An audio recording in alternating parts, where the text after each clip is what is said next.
Diese Semi-Dokumentation basiert sowohl auf Originalaufnahmen als auch auf den nach Augenzeugenberichten rekonstruierten Szenen des Massakers an der Columbine High School, bei dem 15 Menschen getötet und viele weitere verletzt wurden. Eine Tragödie, die unsägliches Leid über die Familien brachte und die Welt mit Entsetzen erfüllte.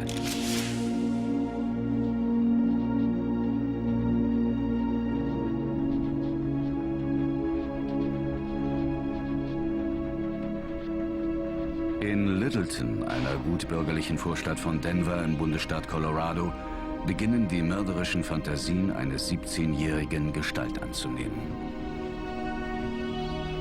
Er und sein Freund, auch Vulca genannt, haben eine derart grausame Tat geplant, dass sie damit sicher in die Geschichte eingehen werden. Irgendwann nächstes Jahr im April wird der Feind unsere Rache zu spüren bekommen, indem wir die natürliche Auslese etwas überflügeln.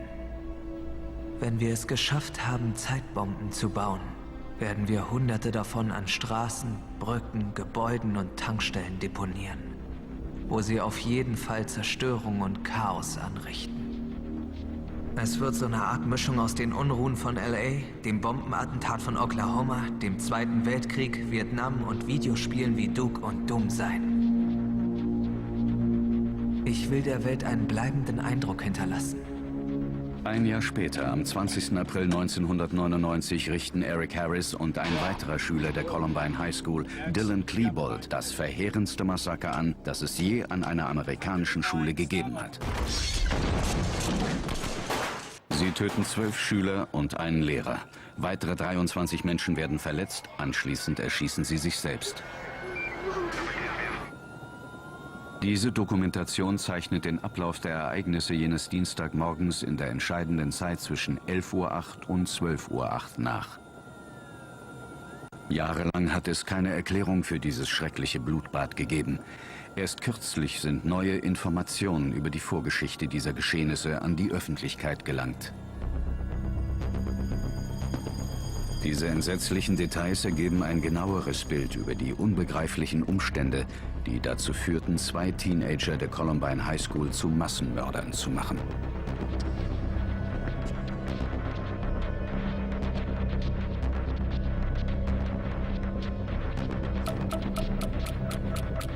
Um 11:08 Uhr morgens ist Eric Harris nur noch 3 Minuten von der Columbine High School entfernt. NBK ist schnell gekommen. Alles, was ich sehe und höre, hat irgendwie mit NBK zu tun. Kommt mir manchmal vor wie dieser gottverdammte Film. NBK ist für Eric und Dylan der Codename für das bevorstehende Massaker. Eine Abkürzung des von ihnen bewunderten Films Natural Born Killers. Dieser handelt von den beiden Massenmördern Mickey und Mallory, die eine traumatische Kindheit hatten und durch die Medien weltberühmt wurden. Für Eric und Dylan scheint dieser Film eine Art Verheißung zu sein, dass auch sie, genau wie seine beiden fiktiven Charaktere, letzten Endes ihren Mitmenschen überlegen sind. Ich weiß, dass wir Nachahmer haben werden, weil wir irgendwie Götter sind. Wir haben zwar menschliche Körper, aber wir sind nicht wirklich Menschen. Denn wir haben uns über das menschliche Scheißdasein hinaus weiterentwickelt. Wir sind uns unserer selbst bewusst. Eine Schlüsselrolle für diese totale Entfremdung der beiden Schüler fällt der Schule selbst zu. Ich hasse euch schon mal dafür, dass ihr mich von vielem, was Spaß macht, ausschließt. Und sagt jetzt bloß nicht, ist doch deine eigene Schuld. Das ist einfach nicht wahr. Leute, ihr hattet doch meine Telefonnummer. Ich habe euch gefragt und so. Aber da kam nur, seht zu, dass der abgedrehte Eric nicht dabei ist. In der unausgesprochenen Hierarchie der Columbine High School finden sich Eric und Dylan am unteren Ende der Skala. Gestörte Typen, die mit den anderen Außenseitern rumhängen. Ganz oben stehen die Jocks, eine Gruppe mit eigenen Verhaltensregeln und eigenem Kleidungsstil, zu dem sportliche weiße Baseballcaps gehören. Jocks sind nicht zwangsläufig in einem Schulsportteam. Ein Jock ist einfach jeder, der glaubt, weil er schicke Klamotten trägt, mit den hübschesten Mädels rummacht und die Lehrer anders mit ihm umgehen, er sei mit Recht etwas Besseres als alle anderen. Eric und Dylan haben es bei ihrem Amoklauf nicht auf die Jocks abgesehen. Zeugen werden später berichten, dass beide offenbar wild entschlossen waren, an der gesamten Schule Rache zu nehmen. Sie sind in die Schule gekommen, um hier zu töten. Sie haben nicht in einer Polizeiwache oder einer Bücherei um sich geschossen, denn sie hassten die Schule, die ganze Ungerechtigkeit an der Schule, das gesamte Umfeld dort. Ich will das, was Sie getan haben, keinesfalls beschönigen. Ich versuche nur, Antworten zu finden. Ihr habt uns jahrelang das Leben versaut. Und für die Schweinerei werdet ihr bezahlen. Das geht uns am Arsch vorbei. Weil wir dabei auch ins Gras beißen. Gegen 11:09 Uhr füllt sich die Cafeteria langsam mit Schülern, die hier ihre Mittagspause verbringen. Eric Harris und Dylan Klebold haben bereits irgendwann im Laufe des Vormittags 2 etwa 9 Kilo schwere Propangasbomben in der Cafeteria deponiert. Beide Zeitzünder sind auf 11:17 Uhr eingestellt, dem Zeitpunkt, zu dem die Cafeteria am stärksten besucht ist. Geplant war dabei, möglichst viele Schüler zu töten und anschließend die Überlebenden zu erschießen.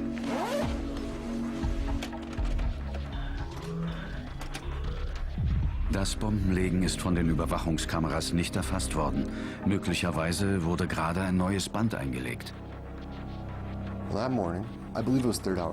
An diesem Morgen haben wir im Philosophiekurs in der 3. Stunde einen wichtigen Test über chinesische Philosophie geschrieben. Eric war ein Einserschüler, der nie einen Test schwänzte. Deshalb wunderte ich mich, dass er an diesem Tag fehlte.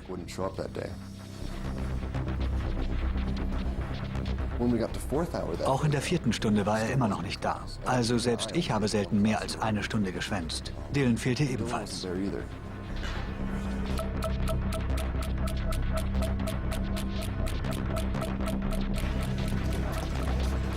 Ein anderer Columbine High School Schüler, der 17-jährige John Savage, kommt gerade aus dem Musikunterricht. Ich kam früh in die Schule, um noch ein paar Hausaufgaben zu erledigen. Es war ein Tag wie jeder andere.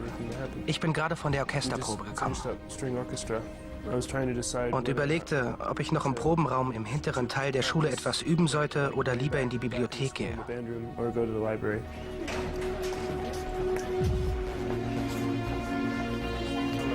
Einer der aufsichthabenden Lehrer ist Dave Sanders.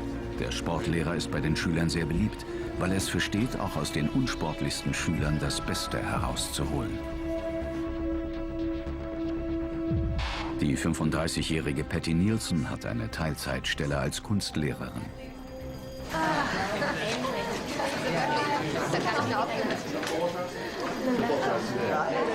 Normalerweise geht sie nach ihrem Kunstunterricht am Vormittag nach Hause. Aber heute ist sie als Pausenaufsicht eingeteilt und überwacht die Flure, durch die Hunderte von Schülern Richtung Cafeteria strömen.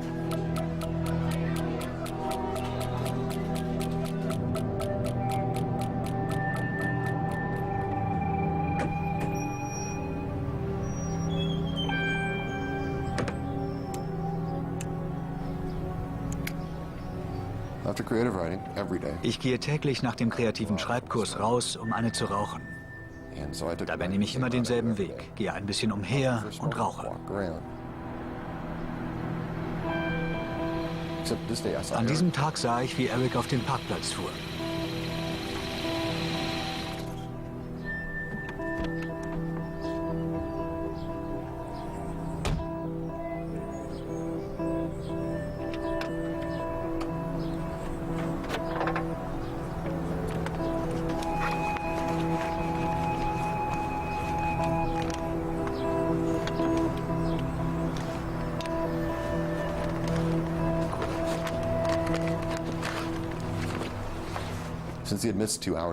Weil er 2 Stunden verpasst hatte, wollte ich von ihm wissen, was los war. Und ich pflaumte ihn ein bisschen an und er blödelte lachend zurück. So lief das immer bei uns. Komisch, dass er mich nicht erschossen hat, wo ich ihm doch so blöd gekommen bin. Eric hier im Bild und Brooks hatten nicht immer ein entspanntes Verhältnis. Denn ein Jahr zuvor hatte Brooks seinen Namen auf Erics Internetseite gelesen, auf der dieser drohte, ihn umzubringen. Dort erfuhr man auch, dass Eric Rohrbomben baute und zündete und Brooks Brown schlicht und einfach umbringen wollte. Die Eltern von Brooks informierten darüber die Polizei. Es war nicht das erste Mal in der Zeit vor dem Amoklauf, dass die Polizei auf Eric aufmerksam gemacht wurde. Doch die Behörden waren wohl nicht imstande, auf die Internetseite von Eric zuzugreifen und verlegten auch die Unterlagen dieser Anzeige. Hätten sie auf die Anzeigen reagiert, wäre Eric ins Gefängnis gekommen. So einfach ist das. Und es hätte Columbine niemals gegeben. Inzwischen hat sich Brooks Brown mit Eric versöhnt. Wahrscheinlich hat ihm das Leben gerettet. Was zum Teufel ist mit dir los, Mann? Du hast in der 3. gefehlt und verpasst den Test. Ach, spielt doch keine Rolle mehr. Ich sagte, du hast einen wichtigen Test verpasst und er meinte, spielt keine Rolle mehr. Dann sah er mich an und sagte, ich mag dich jetzt, Brooks, also verschwinde, hau ab. Hau ab.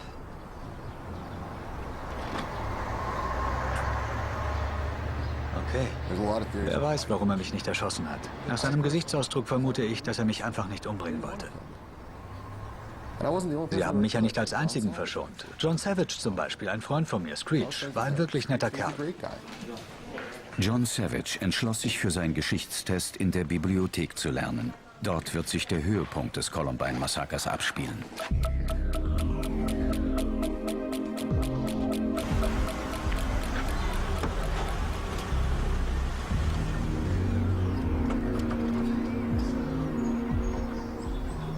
Eric und Dylan führen ein gewaltiges Waffenarsenal mit sich. Nach dem Amoklauf zählt die Polizei 2 abgesägte Schrotflinten, 2 9mm Waffen und 99 Bomben, darunter die beiden 9 Kilo Propangasbomben in der Cafeteria sowie versteckte Sprengsätze in ihren beiden Wagen. Ein Jahr lang haben sie diese Waffen zusammengetragen. Ein Jahr lang haben sie geplant, die Schule auszuradieren.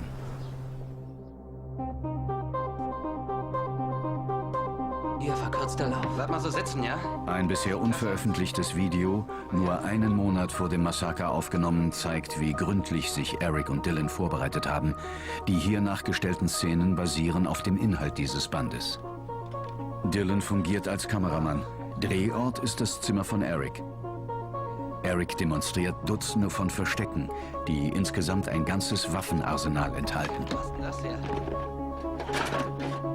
Wie ist es Eric gelungen, so viele tödliche Waffen versteckt zu halten?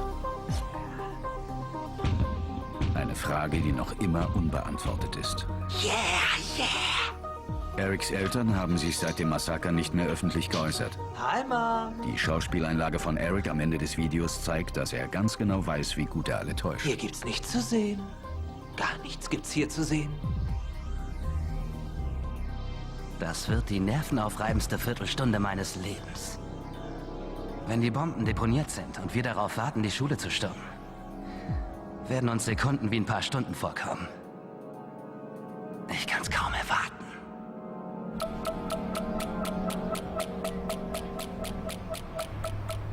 Auf der anderen Seite des Schulparkplatzes machen Neil Gardner und Andy Martin, ein Sicherheitsbeamter der Schule, gerade Mittagspause. Gardner ist als Polizist für die Schüler und Lehrer der Columbine High School zuständig. Er hat Dylan Klebold schon öfter mal im Schulbereich gesehen, aber Eric Harris kennt er nicht. Er scheint auch nicht zu wissen, dass Eric und Dylan bereits früher ins Visier von Polizei und Justiz geraten sind.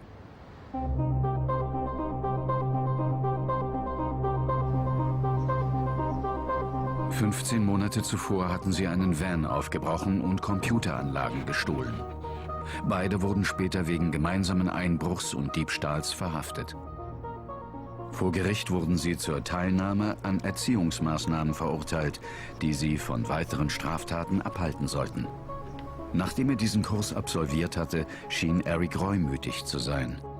Ich freue mich, sagen zu können, dass ich dank dieses Kurses und ein paar anderer dementsprechenden Erfahrungen den Entschluss gefasst habe, mich in Zukunft zusammenzureißen. Aber das Tagebuch von Eric klingt vollkommen anders. Heißt es nicht, Amerika sei das Land der freien Leute?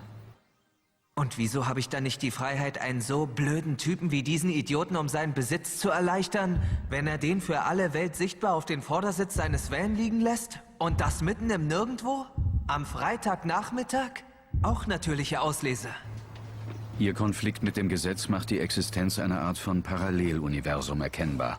Nach außen hin reuig und geläutert sind Eric und Dylan nun durch ihre gemeinsame Wut verbunden. Meine Wut über die Geschichte im Januar wird gottgleich sein. Ganz zu schweigen von der Vergeltung in der Commons. Mit Commons ist die Cafeteria der Columbine High School gemeint. Eric und Dylan haben für ihren Angriff einen genauen Plan ausgearbeitet. Die Bomben sollen im Abstand von 1 Minute explodieren. Hier halten sich 480 Schüler auf, also fast ein Viertel aller Schüler. Richard Castaldo will rausgehen, um draußen seine Freundin Rachel Scott zu treffen. Sie wollen direkt vor dem Westeingang der Schule Mittagessen. Eric und Dylan erregen in ihren dunklen Trenchcoats wenig Aufsehen. Sie sind schon oft in diesem Aufzug in die Schule gekommen. Es sind nur noch Sekunden bis zum Angriff. Da bist du ja. Als ich mich hinsetzte, um was zu essen, da sah ich, wie links von mir ein paar Typen irgendwas warfen. Ich wusste zu diesem Zeitpunkt nicht, was es war, aber es war eine Rohrbombe. Und ich erinnere mich noch, dass sie hochging, wobei aber nicht so viel passierte. Erst dachte ich, die machen da nur irgendwelchen Blödsinn, ein bisschen Spaß zum Schulabschluss, weil das Schuljahr ja gerade zu Ende ging.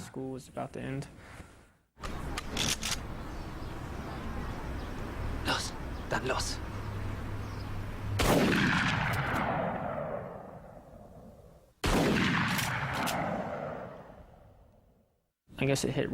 Ich glaube, Rachel wurde zuerst getroffen, aber vielleicht nur einen Augenblick vor mir. Also, ich habe das noch irgendwie aus dem Augenwinkel mitgekriegt und war darauf gefasst.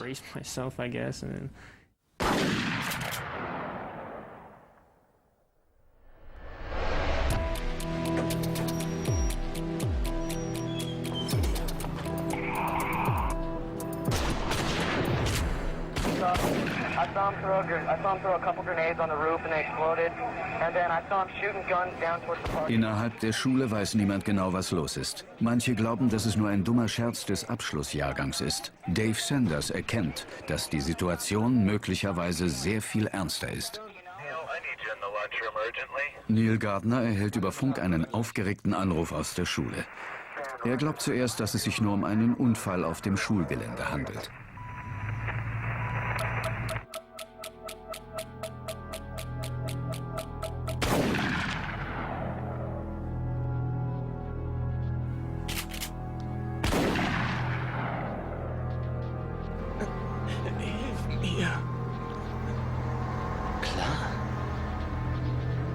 Natürlich helfe ich dir.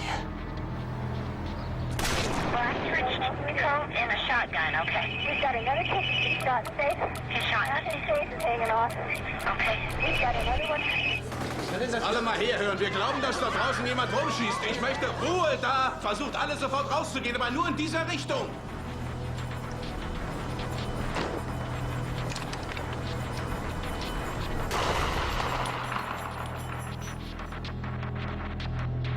Und auf keinen Fall auf den Parkplatz rausgehen.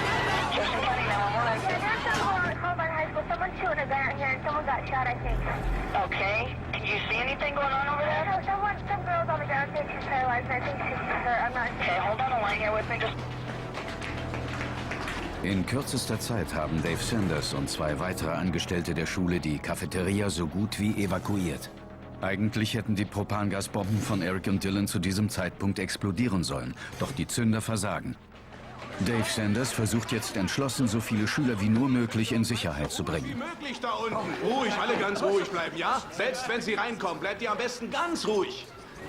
Sanders wird in den nächsten 2 Minuten durch die Flure und Klassenräume laufen, um sicherzugehen, dass die Schüler auf irgendeine Weise geschützt sind. In einem Klassenraum im 1. Stock der Schule ist der 17-jährige Aaron Hansey mit seinen Hausaufgaben beschäftigt. Es war gerade Mittagspause, also kein regulärer Unterricht mehr. Nach ein paar Minuten hat man so merkwürdige Geräusche gehört. Geräusche, die man normalerweise dort nicht zu hören bekommt. Und dann kam es mir so vor, als ob die Decke und Wände zu beben begannen. Das machte mich nur etwas neugierig, weil ich bis dahin keine Ahnung hatte, was los war. Aber kurz danach kam ein Lehrer rein. Und wir kapierten, was hier ablief.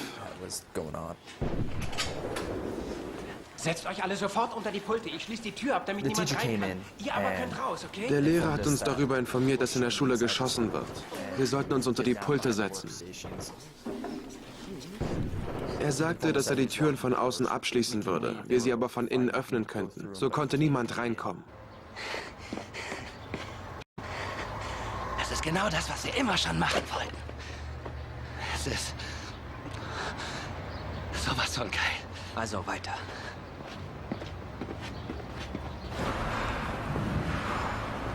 Was ist da los?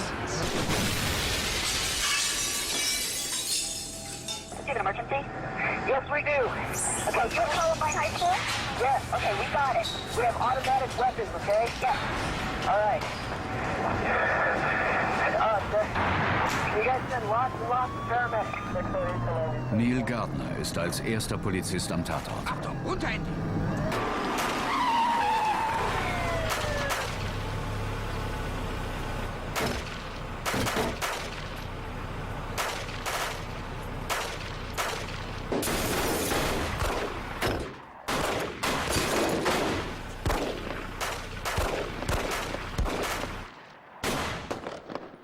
Code 33.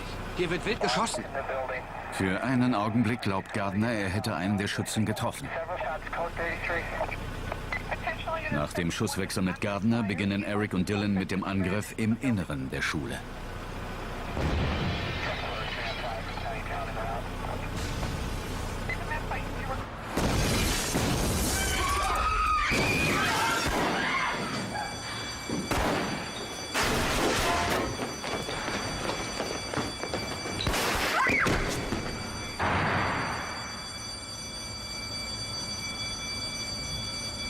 Lasst mich durch! Das Erste, woran ich mich genau erinnere, ist, dass eine Frau in die Bibliothek kam und sagte, alles unter die Tische, da draußen ist ein Typ mit einer Waffe. Mein erster Gedanke war nur, oh Mann, das ist ja krass übel. Duckt euch runter, bitte! Na los, macht schon! Duckt euch runter! Los, unter die Tische, bitte! Ich glaube, wir waren alle zu geschockt, um gleich zu reagieren. Wir hatten das alles noch gar nicht begriffen, als sie zum zweiten Mal sagte, los, unter die Tische! Erst dann machten wir es auch.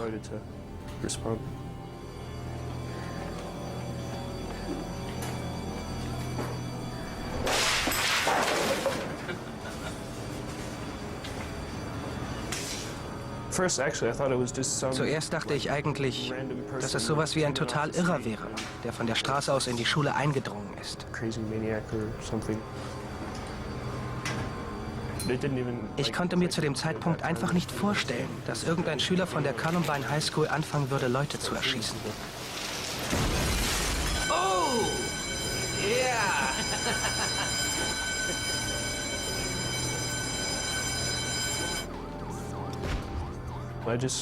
Ich saß also irgendwie da und wartete. Ich habe wohl einfach nur gehofft, nicht sterben zu müssen. Jefferson County 911. Yes, I am a teacher at Columbine High School. There is a student here with a gun. He has shot out a window. I believe one kid. I've been Columbine High School. I don't know what's in my shoulder. If it was just a last one through what. Okay, has anybody been injured, ma'am? Yes. Who is the student, ma'am? I do not know who the student is. Okay. We've got help on the way, ma'am. Okay. Oh, God. Oh, God.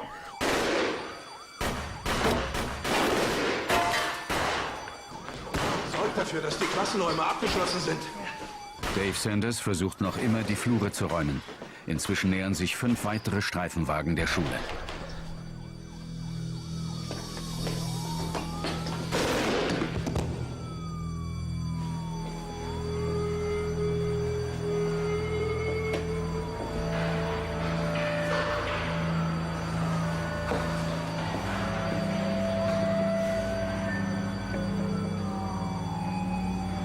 Dave Sanders ist schwer verletzt.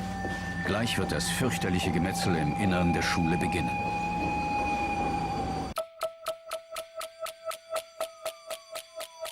Aaron Hansey versteckt sich noch immer in einem der Klassenräume, als einer der Lehrer auf der Suche nach jemandem, der Erste Hilfe beherrscht, zurückkommt. Hilfe leisten. Ja, Ich sagte, ich könnte das und wir rannten wie besenkt über den Flur. Immer noch explodieren Bomben, noch immer fallen Schüsse. Sie können jeden Moment um die Ecke kommen.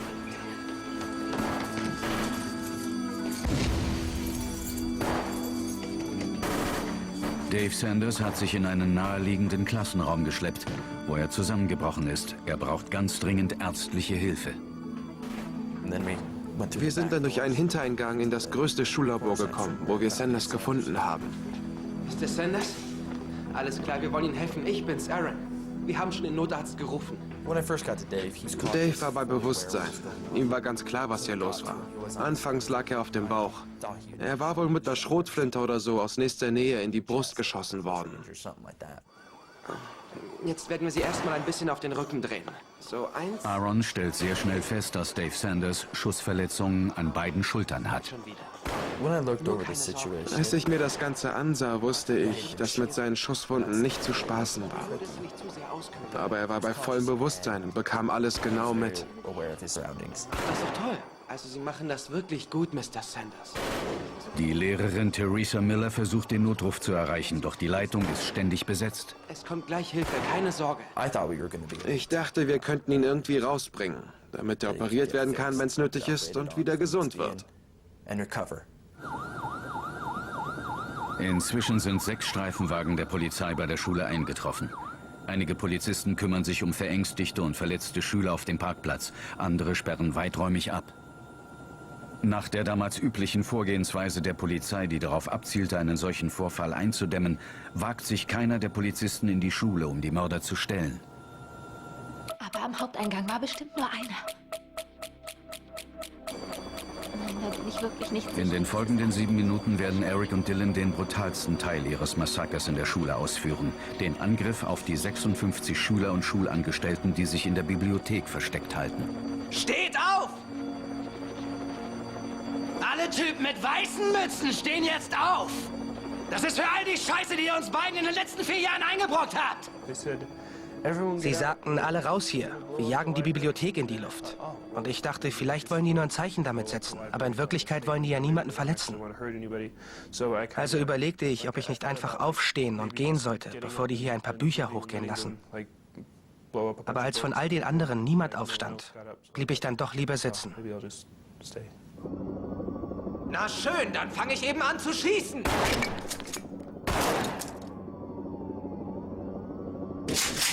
Oh Gott, ich glaube, sie kommen. Okay, stay with me, ma'am. You're doing great. You are doing great, okay? Now they said he's gone to the library. He's in the building, okay? So, gib mir mal die Tasche. Nachdem sie weiter in der Bibliothek drin waren, konnte ich sehen, dass es tatsächlich Schüler von uns waren, die ich kannte. 2 Typen, die ich immer für ganz gewöhnliche Jungs gehalten hatte, jagten hier plötzlich alles in die Luft und schossen wild um sich. Ich dachte, was tun die denn da? Jetzt knallen wir die Bullen ab. Er sieht sie! He's shooting in the library right now.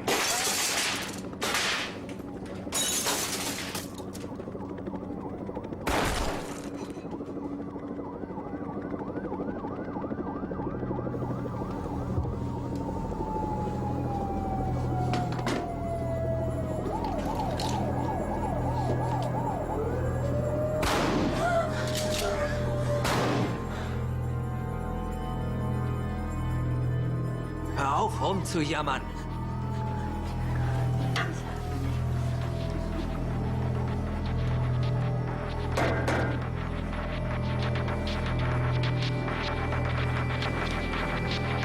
Wen haben wir da?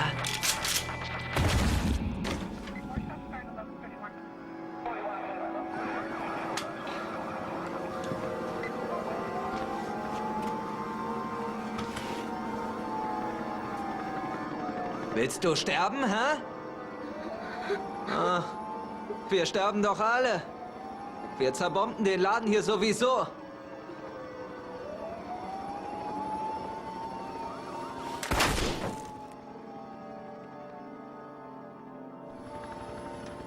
Rap!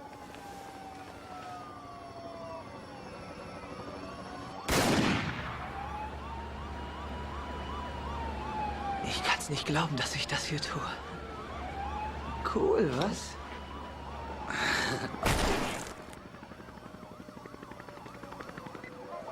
Wer möchte als nächster sterben, hä?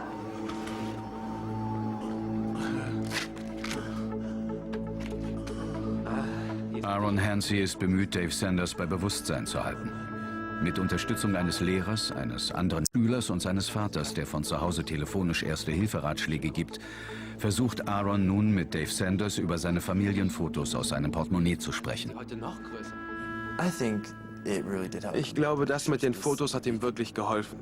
So konnte er sich von dem ewigen, wo haben Sie Schmerzen, wie fühlen Sie sich? Also diesen pessimistischen Ballast lösen und versuchen, zuversichtlicher an das zu denken, was ihm lieb und teuer war.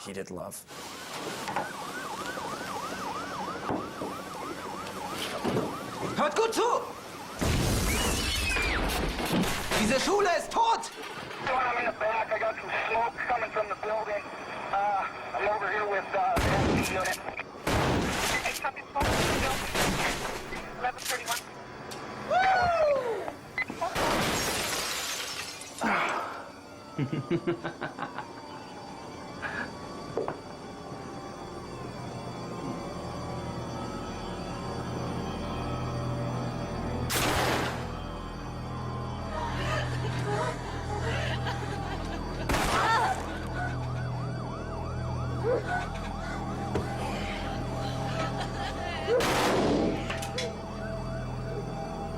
Du bist erbärmlich!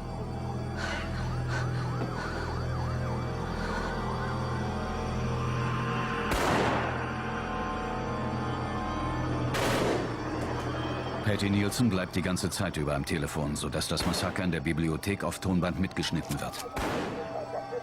Okay. Während der Schießerei hört man, wie Dylan alles Mögliche zu den Leuten sagt, bevor er sie umbringt. Eric tut das nicht. Ein deutlicher Unterschied der Art und Weise, wie die beiden an jenem Tag vorgegangen sind. Es ist ungeheuer schwer, sich das anzuhören, selbst wenn man die Opfer und die mörderischen Täter nicht kennt. Ich konnte diese Stiefel durch die Regalreihen auf mich zukommen sehen und dachte nur noch, das war's dann. Ich ging davon aus, dass ich hier sterben muss. Es war schon ziemlich schockierend. Wer ist da drunter? Los, gib dich mal zu erkennen. Ich sagte, ich bin John, denn ich kannte ihn ja flüchtig. Ich hoffte, dass er sich daran erinnerte, dass ich kein Jock war und immer versucht habe, ihm mit Respekt zu begegnen. John Savage?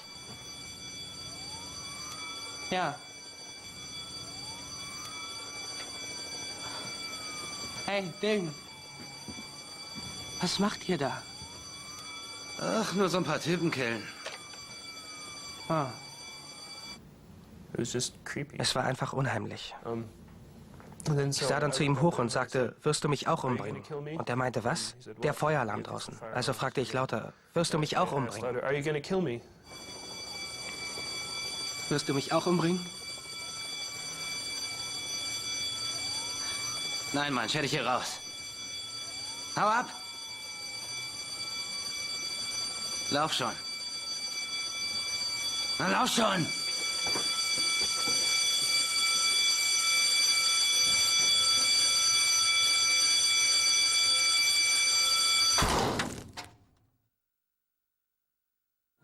Während das Morden in der Bibliothek ungehemmt weitergeht, wird das Polizeiaufgebot draußen laufend verstärkt. Einige Polizisten, die nur 30 bis 40 Meter entfernt sind, melden, dass sie zahllose Schüsse aus der Bibliothek hören. Inzwischen hat die Polizei auch eine gute Personenbeschreibung von Eric und Dylan.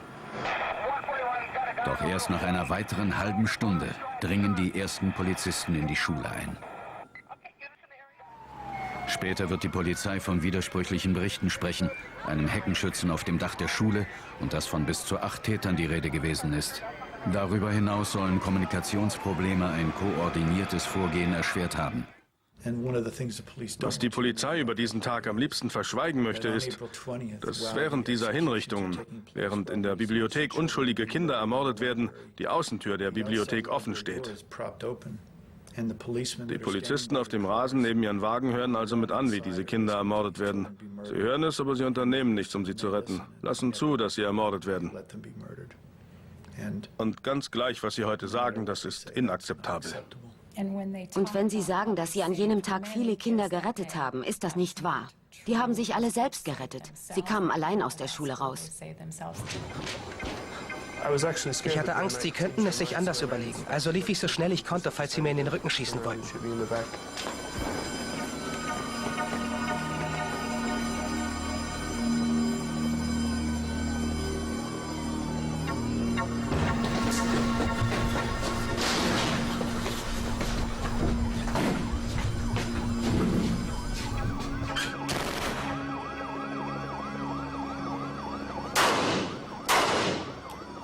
Meine Munition ist alle. Vielleicht sollten wir sie lieber abstechen. Würde viel mehr Spaß machen.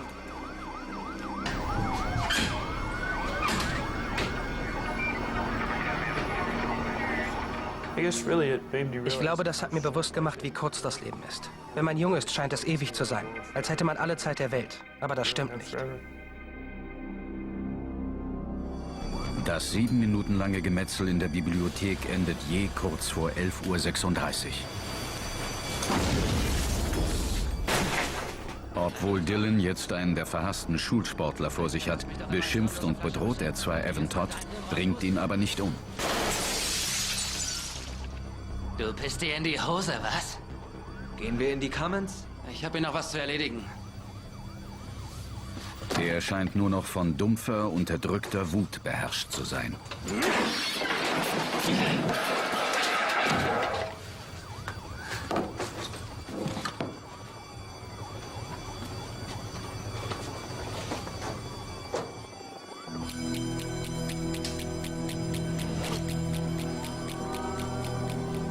Als Eric und Dylan die Bibliothek verlassen, sind 12 Schüler der Schule tot.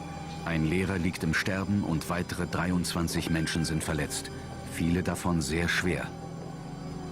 Es steckte kein Schema hinter diesem Massaker. Die Täter haben kein einziges ihrer Opfer deshalb exekutiert, weil sie es besonders hassten.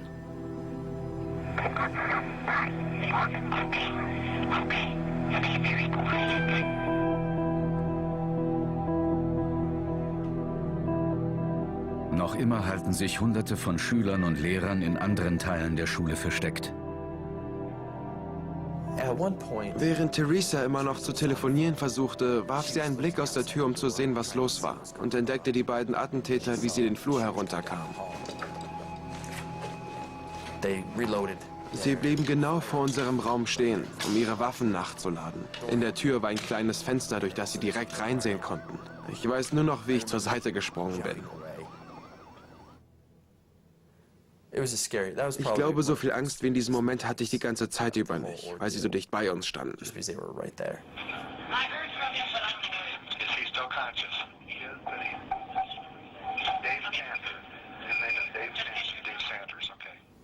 Ich erfuhr dann am nächsten Morgen, dass Dave gestorben war. Das war ein ziemlicher Schock für mich. Weil ich dachte, dass wir ihn rausschaffen, damit er operiert wird und langsam wieder auf die Beine kommt.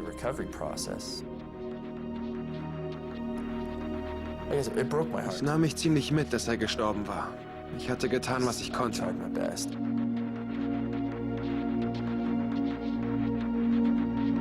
Eric und Dylan scheinen jetzt ziemlich planlos durch die Schule zu gehen. Die geheimen Tagebücher und Videoaufzeichnungen von Eric zeigen eindeutig das Bild einer gestörten Persönlichkeit, die voller Größenwahn und Zerstörungswut ist. Dylan dagegen gibt allen Rätsel auf. Ich kann mir nicht vorstellen, dass Dylan die treibende Kraft gewesen ist. Eher, dass er sich da irgendwie hat reinziehen lassen. Ich glaube, dass Dylan von Eric beherrscht wurde. Ich hatte nach dem Massaker ein Gespräch mit Dylans Mutter. Daraus entnehme ich, dass Dylan immer versucht hat, für Eric da zu sein. Er hat sich ständig um ihn gekümmert, denn Eric hatte kaum Freunde, aber Dylan mochten die Leute. In der Cafeteria versucht Eric, eine der 9 Kilo Propangasbomben zur Explosion zu bringen. Möglicherweise ist dies sein erster Selbstmordversuch während des Angriffs. In den Monaten davor hatte Eric das Antidepressivum Zoloft verschrieben bekommen, das normalerweise dazu dient, zwanghafte Persönlichkeitsstörungen zu behandeln. Doch sein Zustand schien sich dadurch nur noch zu verschlechtern. Er hat seit 6 Wochen Zoloft genommen und sowohl von Mord als auch von Selbstmordfantasien berichtet.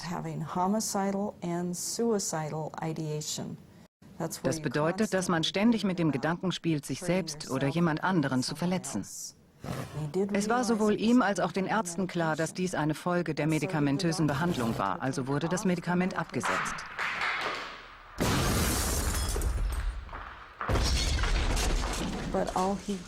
Als Ersatz hat er dann ein anderes Mittel, nämlich Luvox, bekommen.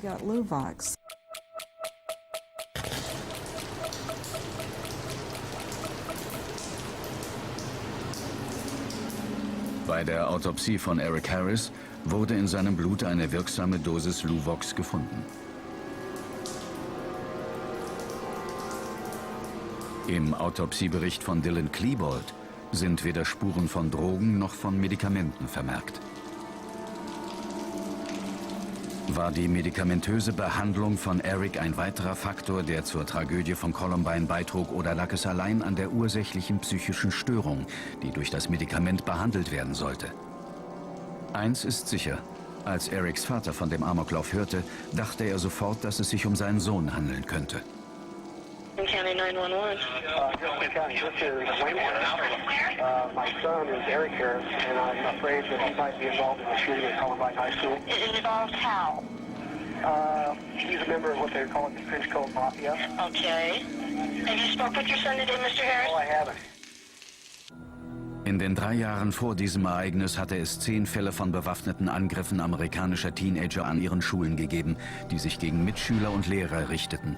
Dabei sind nie mehr als 5 Menschen ums Leben gekommen. Eric und Dylan aber wollten Hunderte töten.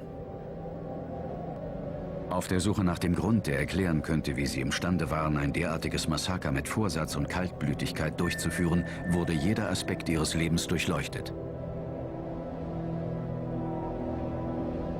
Möglicherweise ist die Antwort, dass es diesen einen Grund nicht gibt. Dass das Phänomen Eric und Dylan durch eine Art perfektes Zusammenspiel von Umständen erst möglich war. Umstände, die ihnen Mittel und Gelegenheit verschafften, einen derartigen ungeheuerlichen Teenager-Terrorakt zu verüben. Weiter verschlimmert wurde diese Situation noch durch Versäumnisse und Versagen auf Seiten der Polizei, der Eltern, der Ärzte und der Schule. Die Theorie des Zusammenspiels verschiedenster Umstände passt perfekt. Es gab tausendfach Gelegenheit einzuschreiten. Allein hunderte Male hätte die Polizei sie mit legalen Mitteln stoppen können. Ihr Zuhause durchsuchen, mit den Eltern reden. Bei anderer Gelegenheit hätten die Eltern einschreiten können, mal ihre Zimmer durchsuchen können. Sieh mal an, 25 Rohrbomben. Da stimmt doch irgendwas mit dir nicht. Es gab Millionen Gelegenheiten, das zu verhindern. Gegen 12 Uhr mittags begeben sich Eric und Dylan auf ihren letzten Weg zurück in die Bibliothek. Ein 6-köpfiges Sondereinsatzkommando ist im Begriff, in die Schule einzudringen, allerdings durch einen Eingang am anderen Ende der Schule. Die Polizei wird das Gebäude Raum für Raum durchsuchen und die Bibliothek als allerletztes, fast 3,5 Stunden später, erreichen. Nach der Tragödie von Columbine hat die lokale Polizei ihre Strategie für sogenannte unmittelbare Bedrohungen überarbeitet. Heute werden die Beamten dazu ausgebildet, bei Schießereien früher einzuschreiten.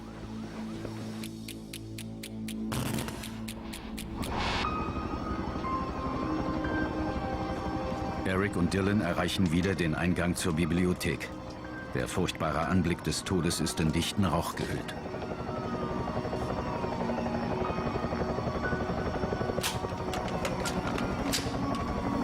Die Täter lassen ein letztes Mal ihre Selbstmordabsicht erkennen, bevor sie sich nur wenige Meter von vielen ihrer Opfer das Leben nehmen.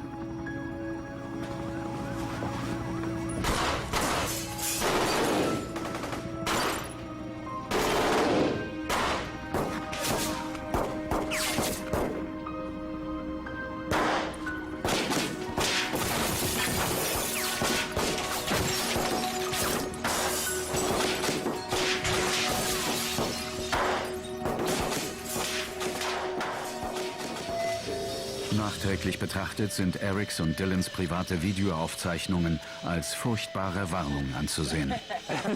Doch hätte wohl kaum jemand für möglich gehalten, dass sie ihre Fantasien auf derart tragische Weise verwirklichen.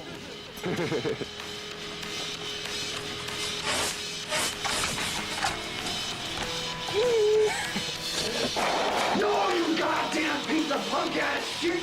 Do not mess with that friggin' kid! If you do, I'll rip off your goddamn head and shove it so far up your friggin' ass, you'll be coughing up dandruff for 4 frickin' months! I don't care what you say. If you ever touch him again, I will frickin' kill you. I'm gonna pull out a goddamn shotgun and blow your damn head off.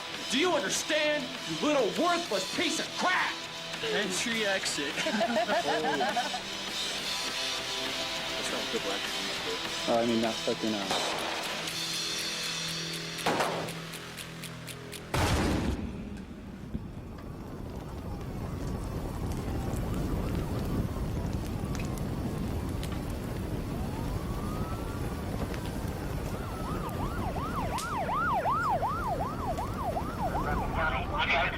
I spoke to Brooke Brown, who's a student. Okay. He's given me good suspect information.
I've taken enough of your lip. Oh!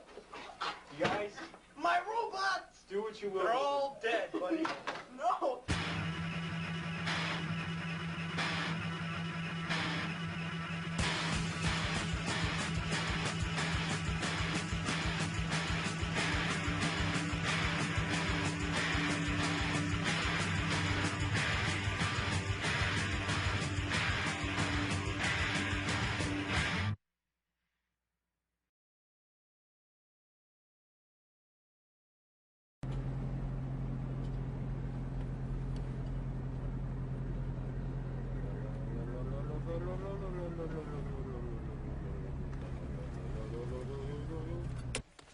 We should be quick about this.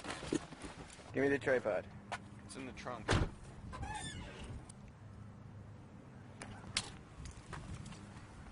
Spread them, boys. Hey, you want me to hold it?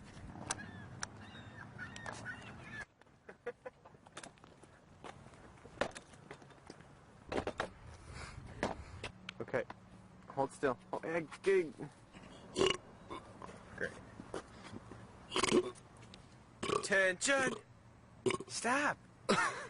1, 2, 3. My name is Andre Kriegman. And I am Cal Gabriel. Wait, 1, 2, 3, go. And we are the Army of Two.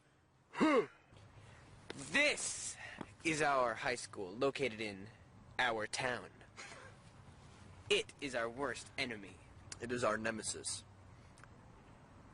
Fuck. What's next? Okay. There will be a series of missions, followed by a final big-ass mission called Zero Day! That's it. Oh, we're done now, right? Yeah. God, I hate this fucking school. You hate it. These are the best years of your life, Andre.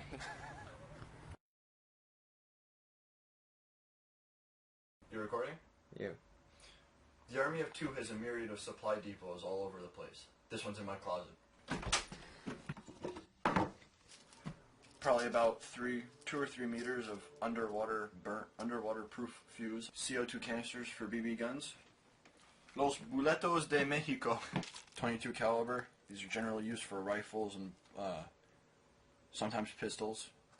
Aguila. Christina Aguila. shotgun shell. You want to get a close-up of that? 12 gauge. One of the most fun things we got here. This will make a boom that'll blow your socks off. Bottle rockets, right here. Gonna have some real fun with these tonight. Fake ID for if we need to skip the country. Fake passport right here. Fake social security card. 20 Peruvian dollars. That'll probably buy us a stick of gum or something. Alright, we should probably start to get going now. Let's rock and roll.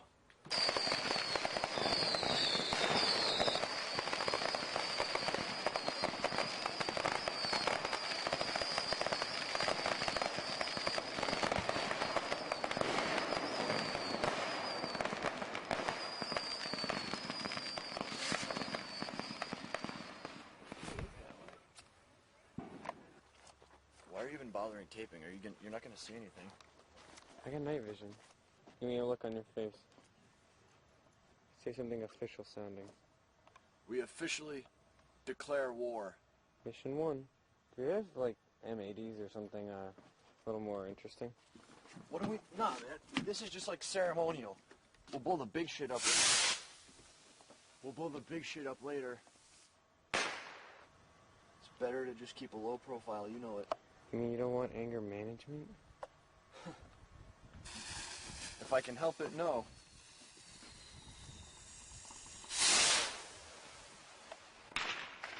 Check that out. Look at that. Tell me that doesn't look like you're a fucking ghost or something. 1, 2, 3. Let the countdown begin. I didn't know what we were gonna say. Let the countdown begin.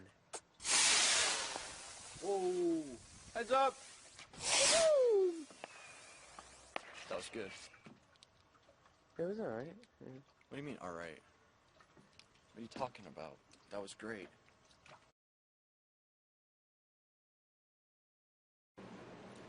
So everyone's asleep in my house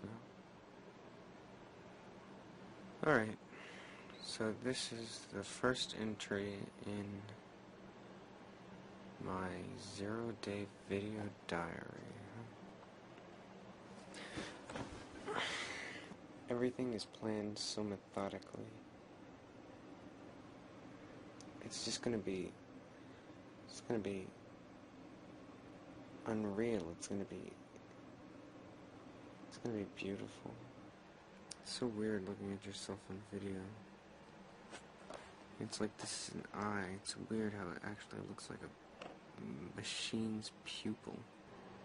I'm staring right at you through the tape and right at you. We're gonna leave you all behind, just sticks in the mud that Andre and I have made. And we're gonna walk away. See, we see more than you do.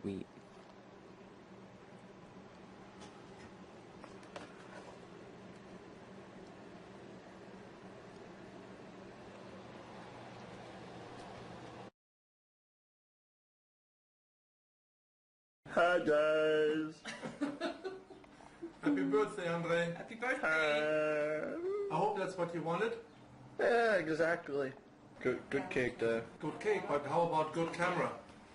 The guy at the store said that little, what do you call that thing? That little screen on the side there, that apparently gives you a better picture. I don't think that's really accurate. No, that's not true at all. Yeah, please. So anyway, are you happy with your camera? You think it'll do? No, Dad, I want you to take it back right now. Of course. They don't do reruns. Excellent. Well, they will when I tell them to. Trail. Trail. Yeah, hit the button. Alright, no, check that out. Let me see the camera. Ask us what we're doing tonight, everyone. What are you doing tonight, Yeah. everyone? No, seriously now that I have you on tape, what are you up to tonight? Well, you know, figured buy some weed and go to a kegger. I don't know. What do you think? Say that again, please. No, not weed, LSD. Oh, you know, Why don't LSD, you try PCP, ecstasy while you're at it? heroin. Oh, ecstasy. Nah, we're done with that. That's an introductory No, drug. seriously. Okay, seriously, are you going out or Yeah, you staying in or what's the matter? We're just gonna go out and do stuff, you know. We're no Brad Huffs here. Okay, Brad Huff. Okay. He. Captain of the wrestling team. Everyone thinks he's That says it all. everyone thinks he's like a god. This kid like drinks and drives, and the cops pull him over all the time, but somehow they never take away his license or his stupid Range Rover. I hate that car. You know, I hate to be the guy to break it to you on the 18th birthday of all days. But life isn't always fair, you know. Just because he gets away with something and he's a bad guy, you know, sometimes you do good things and it goes totally unnoticed as well, so... Gee, that's a major mood booster right there. Who needs Prozac? And I got you, Dad. What do you want me to say? It's the truth sometimes. Don't sit there now and try to figure it out, because you're wasting your time. You're not getting anywhere. And I can even see you. Now I can. Well, thank you for breaking the news gently. Oh, listen, I waited long enough. 18 years. See? He's, you know, and then he goes around town and tells everybody what a smart guy he is. It's nothing could be further from the truth. Thank you. No problem. Now you see what I have to put up with. Well, these are the best years of your Yeah, life. those would be the best years of your life. I think we better go now. You think so? Mind if we vamoose? No, go ahead. Okay. Thank you, guys.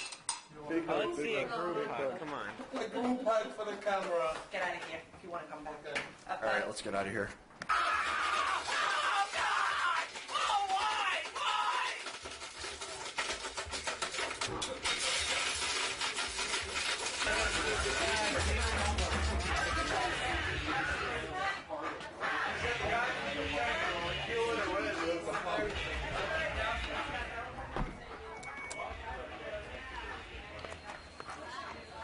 This is a pretty lame party. I'm just not good at parties. Are you happy with the camera? It's not the one I wanted. I mean, when they say, what do you want for your birthday, and you give them a certain model, and then they just go out and get something else completely. What are Hey! you doing out here?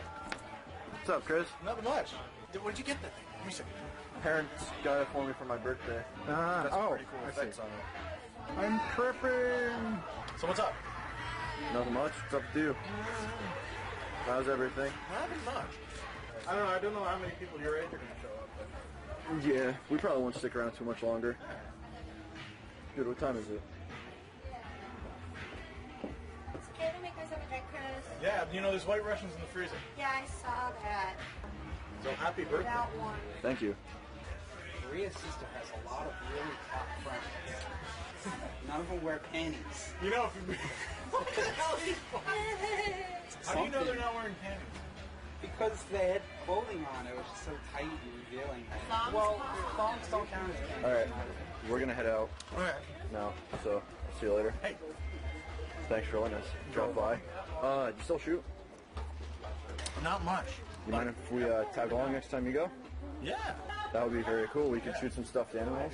Yeah, sure. If your parents think it's all right. Oh, we'll convince them. Yeah. I'm going to call them. Yeah, of course you will. But yeah, absolutely. Next time I go. I want to go. I haven't been in like a year. Alright, cool. Alright, great. Well, see you later then. Hey, goodbye. I'll see all you later. Alright. Yeah. Oh, thanks. Oh, God. What? Smell it from here already. What? I can't smell it yet. Ugh. Dude, Dude, that's disgusting. I can't even get that fucking bag open. Damn. Oh, want to sniff? No. How long have they been there? About 6 weeks. Alright, well, I guess I should explain our first act of war. Basically, Brad Huff, the biggest shithead motherfucko the world has ever seen. He's everything we hate in one trusty, handy little form. We're gonna pelt that ugly, ugly piece of shit Range Rover of his with some 6-week-old eggs. Life isn't fair, so we gotta even the score a little. That's not Brad Huff's house. Nope.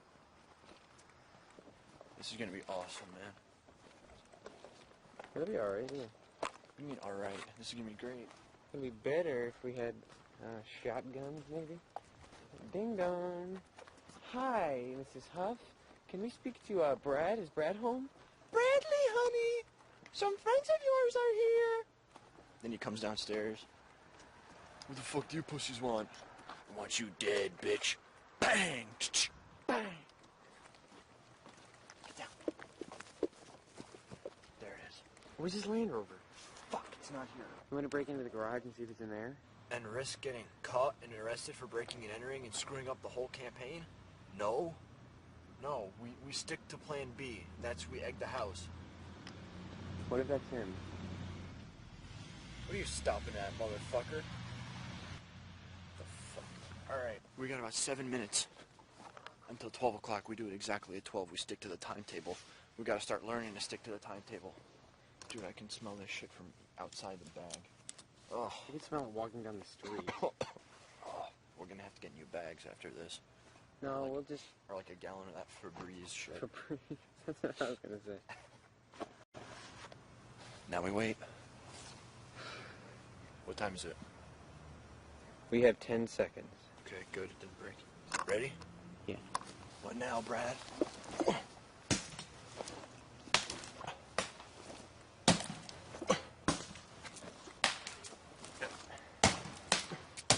Alright, hurry up. Oh, gross.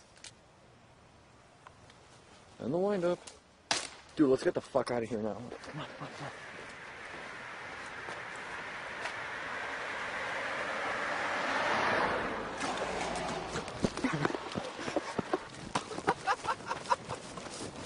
That was so fucking awesome. Did we win that? That's I can honestly say. Mission successful. Why are we running still? I don't know. Oh.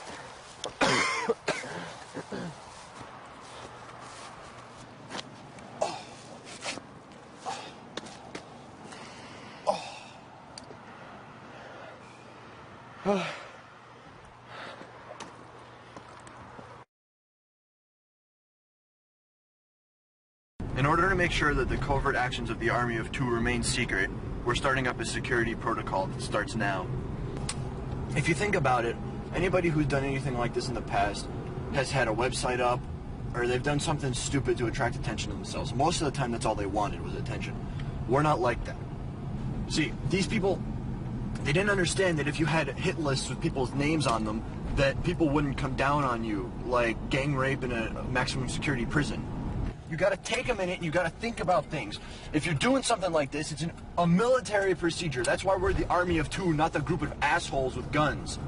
These people are so fucking stupid, it's not even funny. I mean, if it were me, I would get them all in a room together and I would just spray them with Raid like ants, except like human Raid. Okay?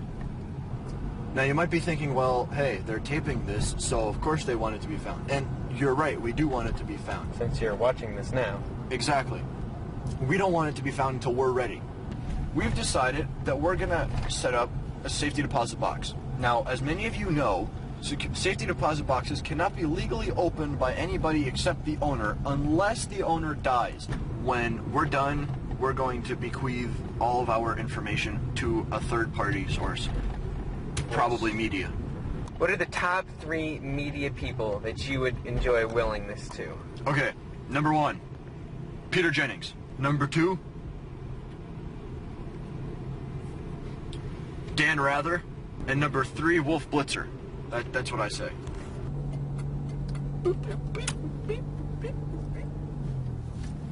Alright, we're here. You're gonna have to turn that off for when we go inside, because they're not gonna let you have that.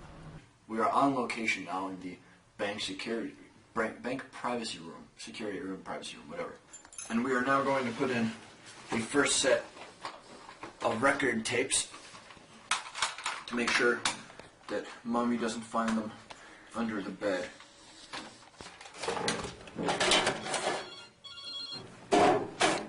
Hello? Hi, Mom. Right now, well, I'm with Cal. Yeah, well, I'll be home for dinner. Mom, I said I was going to be home for dinner. I'm going to be home for dinner. Alright, bye. So, that is that on top of that, isn't it? So they really can't get in there? They can't get in. They can't touch us now. They have no access to these tapes once they're sealed back up there. No one can open them except for me. Here, you wanna look inside the box and like feel it out? You wanna touch it, Cal? Do you wanna touch it, big boy? Here, touch my box. Come on, touch it. Really, touch it, touch it. You wanna feel any questions that our viewers may have?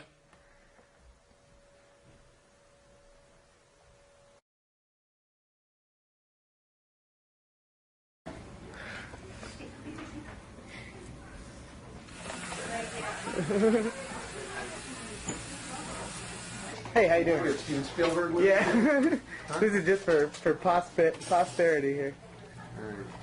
Here we go. You should have come when we did the uppers. It's no fun doing the lowers, you know? Why not? What's the difference? Well, the uppers, then you get him smiling with all his braces on, and then they come out and they're nice and shiny. You should have gotten him when we started with his teeth were so messy. I know, I missed it. So long, braces. Bye-bye, braces, goodbye.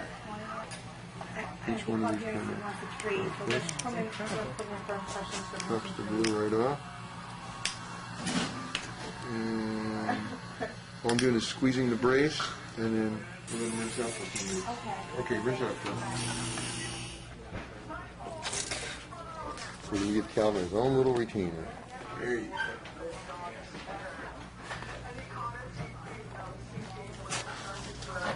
You get a little better at it than that.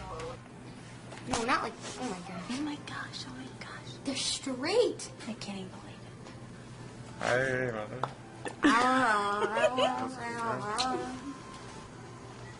You're cool? Was it worth the many years of... Years of trips here? Yeah. It was worth it.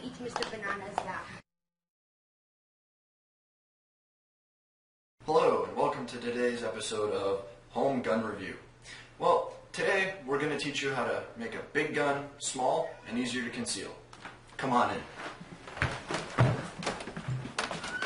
You see, these days, anytime an 18-year-old wants to gear up, you got some 60-year-old loser sitting in a gun store saying, why does this 18-year-old want to gear up? And so, we found a not-so-clever solution to this problem. This age-long dilemma.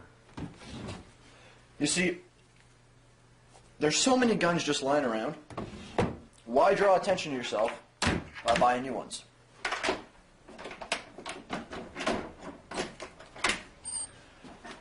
My dad taught me how to hunt when I was a wee young lad, and he always made me wait downstairs so that I didn't know where he was getting the guns and where the key was. Truth be told, I've known where the key was since the 5th grade. I was just humoring him.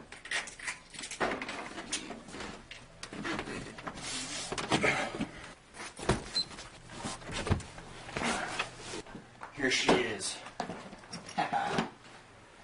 Alright, let's check out the others. Here we have your standard 22 lever action. Personally, I'm not a big fan. Next we have the pride of the Old West here. 20 gauge double barrel shotgun. Cool.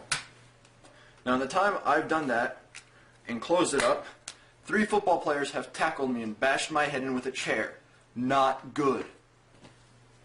Single action pistol. It's alright, I mean, if you want to rob someone, I guess. Your POS 25 caliber bullet pistol.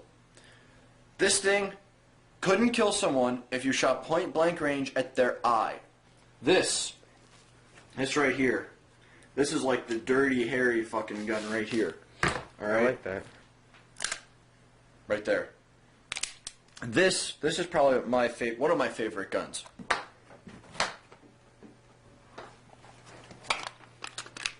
I call her Milena. Okay, what are you doing? I am preparing the tools to apply this. Come on, Mel. Mel, get out of here. This is what I call the short skirt from Milena right here. This is an illegally modified stock. Why is it illegal? Because it's illegal to make a weapon more concealable, because you have to have special licenses for concealed weapons. Fortunately, with our intents and purposes, we don't really need to worry about the legality of anything. No one cares when you order a stock, And why do they not care, you ask? Because it's a piece of wood. That's it. My best time so far is 64 seconds. I want to be able to do it at a moment's notice, because we never know when 0 day's coming. Go.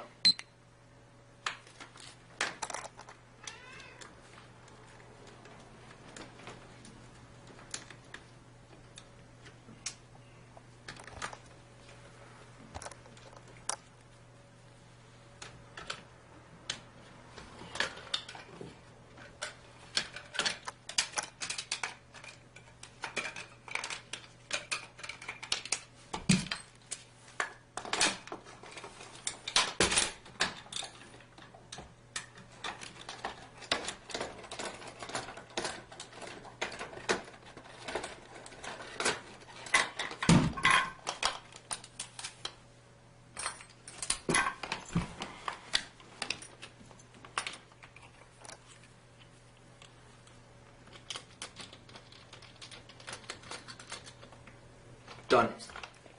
54 seconds. Hell yes! It's gonna stay in my dad's closet with the long skirt on for as long as it needs to, indefinitely if it has to. No one ever has to know, or no one ever will know, that I've made a short skirt unless I tell them. And then, think about it, this sucker goes on 54 seconds. 54 seconds is all it takes for me to be able to hide this sucker, come after you. Thank you for visiting us on this edition of Home Gun Show Review. For Andre and Cal, good night. Hey. Don't tell Dad, okay? Kermit. He was a fraud. No, not Kermit. Bike. Bike. Ebenezer B. Hannibal. It's You're like walking on someone. It's alright, they're dead. Oh. Is that a kid? Look, it's Willie. Hi, Willie. What are we doing? We're just making fun of dead people. I like that name, Lillian. That's a cool name. I don't think I like the last name Tomlinson, though, because there's this kid who, see, I don't want to go telling another story of when Cal got beat up. But by a Lillian? No, it wasn't by a Lillian. It was by a Tomlinson. So he was a big, mean 5th grader? No. He was like an 8th grader. See, where's the fun in that? I mean, I wouldn't even have beaten up a 5th grader if I was an 8th grader. Yes, you would have. Andre's the violent one, not me. I just heard you say Andre's violent. I didn't say that. He's not violent either. I don't know, sometimes the way he talks about people and just interacts with everyone is just You mean like a little... Not me all the time, he's just a little offbeat and a little strange. What, do you think he's a bad influence on me, Mom? Oh, he doesn't like you either, so it's okay. That's alright, I don't really mind that much, it's just that, I don't know, you hang out with him a lot, and I just don't want you kind of, becoming like him. Why? What do you think is him? He has a lot of anger. Problems or just anger in general? Well, he probably has anger because he has problems that I don't know about, you know, but... No, it isn't like... His dad doesn't beat him or anything like that. I didn't... Like, I'm your friend and all, and he's your friend, so he should at least try and be semi-courteous to me, but he's really not. He's a dick? Yeah, a lot of the time. I guess I just never conflict with him. Who would you consider the leader of the Andre Cal army of 2? Is it me or Andre? Andre? You think it's Andre? I don't know. When you're with him, you're different than you are now. How am I now? And now you're the Cal that I've known for a really long time, and when you're with Andre, you're like Andre number 2. Wait, why do you think that? Like, I'm not he's not Cal number 2 and I'm Cal number 1. How do you know that he isn't copying off of my style, yo? Unless you have some sort of evil locked inside that I've never seen before, it's on. Oh, I lock it inside. Nobody sees it. I keep it from everyone. Yeah. Does he wear boxers or briefs? Okay, or those it's your brief turn. You. Things that No. he talks about? You get up. You get up. And it is now my turn to do this to you. Podium. Can you tell me why you always have to tape everything? Because it's kind of cool. And why do you think it's so cool? I guess that, I don't know. Why do I tape everything? I have no idea. Come on, Cal. I don't. I just like it. No, it's just that Andre likes me to film girls' asses for him. Oh, okay. I don't think that's really why you like to film things. I think you're still hiding something, Cal. I'm insecure and I need attention. Are you serious? Is that why you... Yeah, I seem really insecure too, don't I? Yes, Cal. Look at me, No, I don't know. Well, maybe there is something that Andre wants you to videotape for him or something like that. Not necessarily everyone's ass, but maybe he's gay. And so I'm videotaping what? You. What does that for have him? I want you to get out of the town, because now Andre's going to see you on this tape. See, I told you. I knew you were going to show it to him. I'm not going to show it to him. Pipe bombs make excellent anti-personnel weaponry for two reasons. First, they're cheap and easy to manufacture. Basically, anybody can buy the components. And two, because they're extremely effective for their size. Baby bomb makes a big boom. These pipes are just normal galvanized steel. Don't get plastic pipes because they'll just end up melting. Don't get any more expensive metal than galvanized steel because you're just going to blow it up. As with building any weapon, security is key, and so you should just use common sense. Don't get the pipes at the same place you get the caps. No need to raise any issues or questions. Just go from store to store buying all the different components. They're all the same. When you're referring to making your explosives, you probably don't want to call them explosives because should someone overhear that conversation, they'll know what's going on. You can use a code word, really anything, sunglasses, wallets, peanuts, it doesn't matter. You might laugh now and say, oh, they're making peanuts, ha ha ha, that's funny. But if you think about it, it's the only way that people aren't going to realize what's going on, and it could very well be the difference between success and failure. I like to do everything step by step, very orderly and efficiently. So you take half the caps that you have, and you drill holes into them. You put those aside and don't touch those for a while. You take fuse and you cut specific lengths. You can have a longer fuse if you want to have lots of fun, or you can have like a short little fuse if you want to just have a little grenade that you throw and blow. Once you're done cutting the fuses, you want to take the caps that you drilled and you want to insert the fuse into the cap. Take the caps that you didn't drill and fasten them onto the bottom of the pipe. Now, once they're all fastened, you want to take the powder, take your funnel, and then you want to put the powder in. There's basically two types of gunpowder that you can use. Smokeless powder and black powder. Smokeless powder burns slower because it's some chemical thing that involves no smoke, but black powder burns faster and makes a bigger boom. There's no need to spend a lot of money on the powder because all you're getting is a different name on the jar. It's all the same shit. Whatever blows up faster and is cheaper is the best stuff to go with. Don't wear a suit and tie when you're doing this stuff because the powder leaves black marks all over the place, as you can see, alright, on the gloves.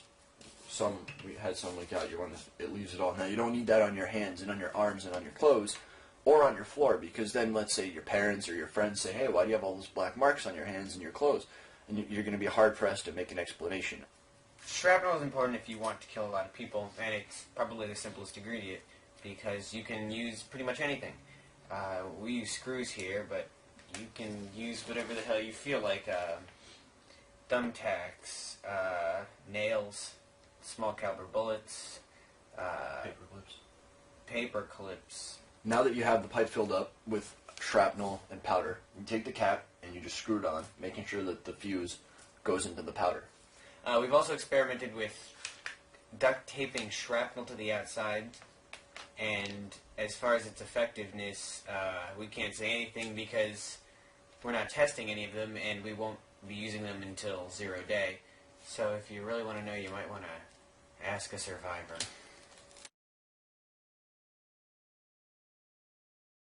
we've decided where the source of the other guns will be, besides Andre's father, which is going to be Chris. We're going to take them sometime before 0 day. I feel a little bit guilty about taking them from Chris, but you know, we are going to steal them from him. We're going to steal them from him, so like, he won't get in any sort of trouble because of that, I don't think. I've been thinking, and it occurs to me that a lot of people are probably going to wonder, like, how could somebody do something like 0 day, like what we're going to do? But I want to know is, how could somebody just kill themselves? How many kids want to kill themselves and do? You know, thousands of kids do this. But how many of them realize that the way of the samurai is found in death? I'm not going to leave cleanly. I'm not just going to fade out. I'm gonna make my mark, and then it'll be my time to die. I mean, it's a lost cause when you just kill yourself, you know.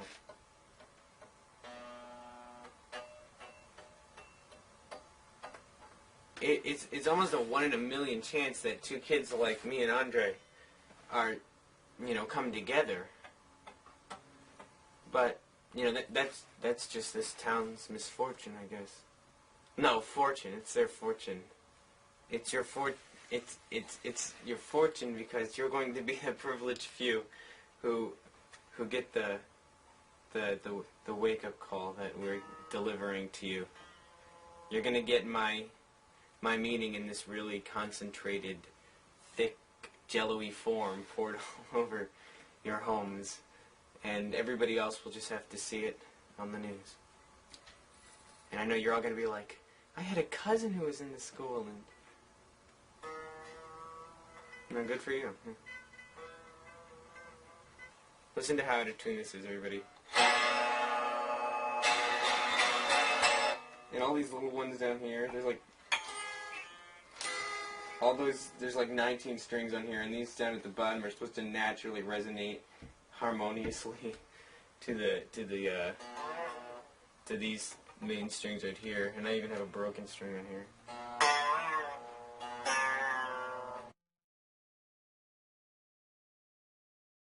Alright, so this is pretty much mission 3. It's like a training simulation, I guess you could call it, training sim. It's a weapons test. We're working with my cousin Chris, who's our unwitting patsy and accomplice. He's going to take us out shooting, and we're going to record it. We're going to kind of case his place at the same time and see where he keeps keys and everything. And I want to make this clear right now. He has no idea what's going on. He doesn't know what we're doing, and he has no knowledge of anything that's happening. He just thinks we're going out to shoot with him. And that's exactly what we're doing. We're just going to shoot right now. There's nothing else going on. Nothing else going on.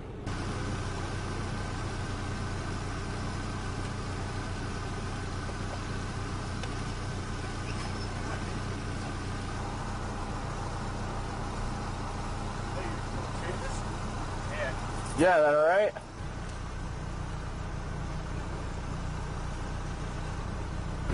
You're both dressed for it.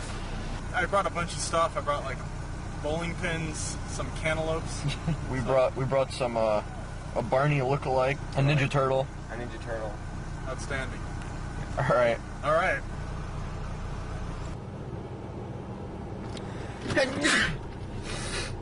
Who's in tonight? Well, that's my friend Jamie. He's lent us a shotgun. Right now we'll use the 22 first.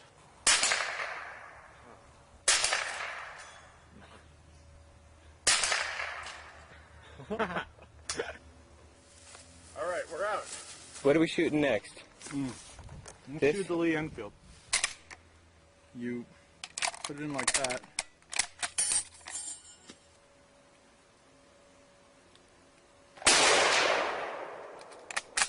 It's a cool gun. It's really cool. It's loud though. Yeah.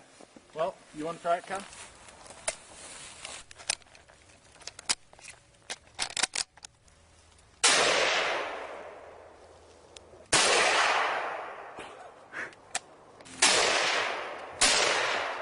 He's a natural. Natural selection. Oh my God. Oh my God. Whoa. It knocked your glasses down. You're getting a lot more steady with it.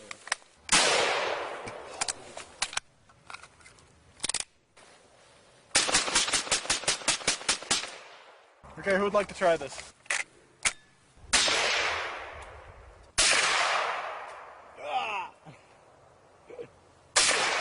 Rapid, come on.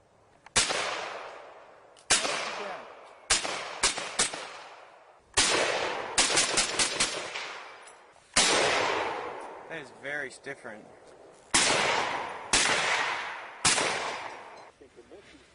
Look at how it grazed it. Look at that. My mommy was killed by a hunter. Now I will be too.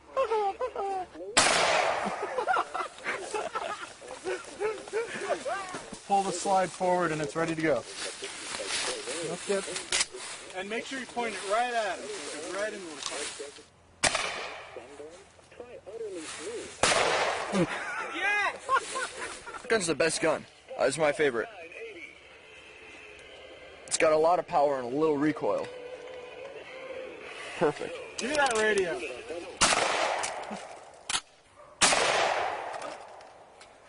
Now let me shoot her in the head.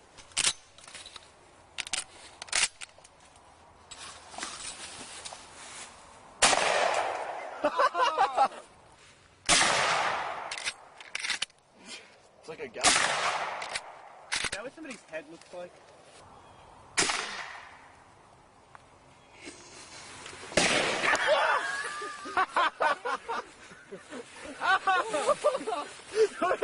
Get a picture of me.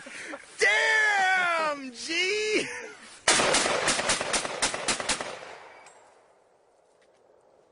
Help me out. I know how much you hate to carry guns. Are you filming me, yup? Nobody's filming you. Why are you looking at us?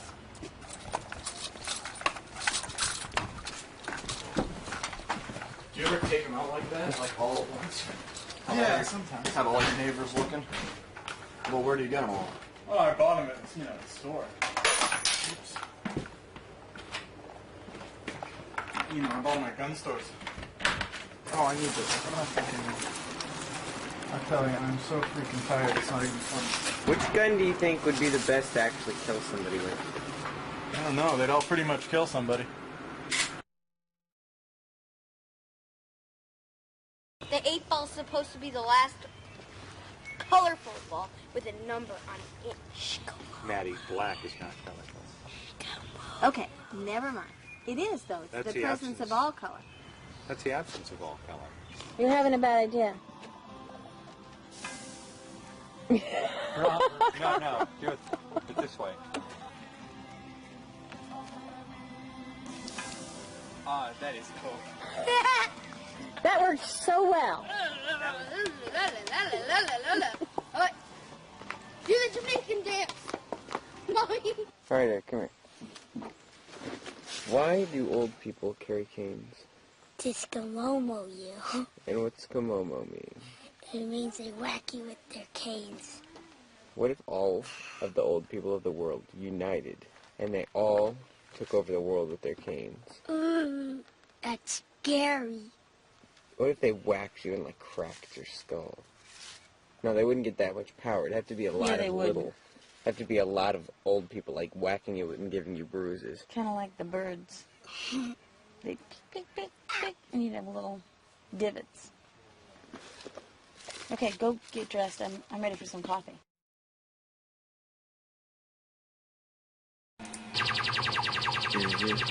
Read it all out, too. The Zero-Day Invasion Plan.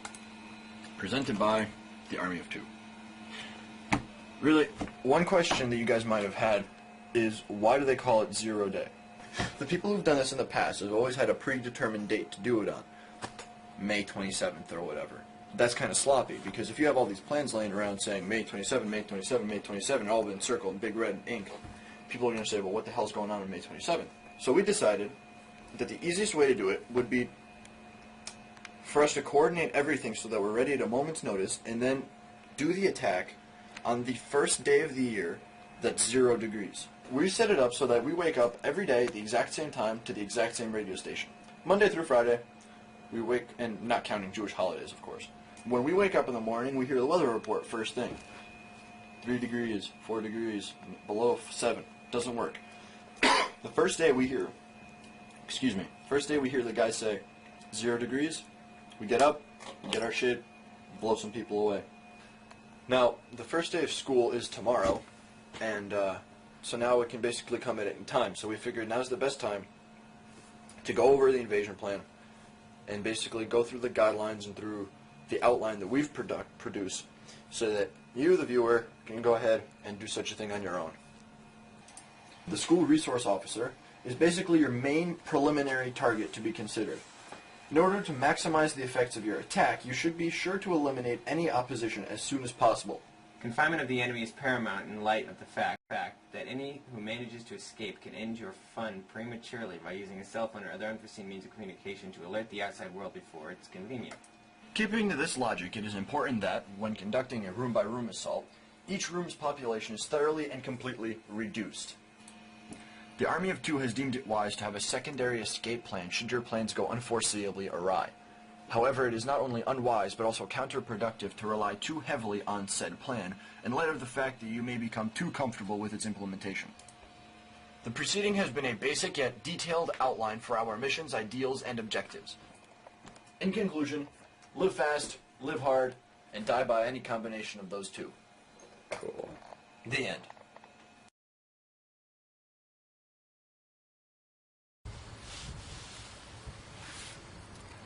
Okay. I'm ready for 0 Day now. I'm ready for it to happen whenever it happens. I'm standing where I need to be standing, and I'm just trying to save this spot that I'm at for when it actually happens, because now's when I'm inspired. So it's like I've been planning this forever.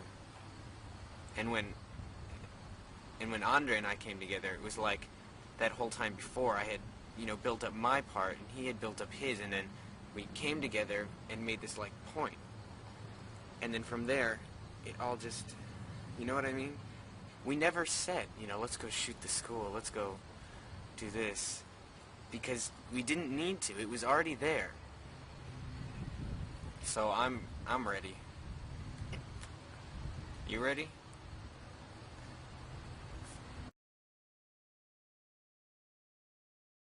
What the fuck? What? Why are you dressed like that? It's a mission. Why aren't you dressed? Because you didn't tell me what the mission was.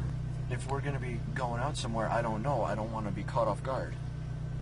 So, you want to tell me what this secret mission is? No, actually. So what are we doing here now? A poem for Raleigh. Raleigh is a hard-working man. He turns our electricity's crank. He takes care of our children, like a modern-day Anne Frank. So if you get tired of life, if you feel you're getting bored, the church is Christ's wife, the house of our Lord. Thank you.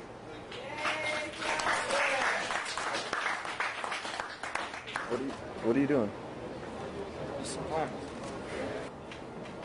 The gun may be the perfect weapon, he said, standing between a rock and a hard place. But a gun is nothing without a bullet, I replied. I am my bullet. I live my life along the perfect, parabolic arch of purpose, meaning. And then there was that time that you stepped on a landmine, and I never forgave you. And you could feel the entire rise and fall of the Third Reich at your feet. It's a wasted life. Thank you.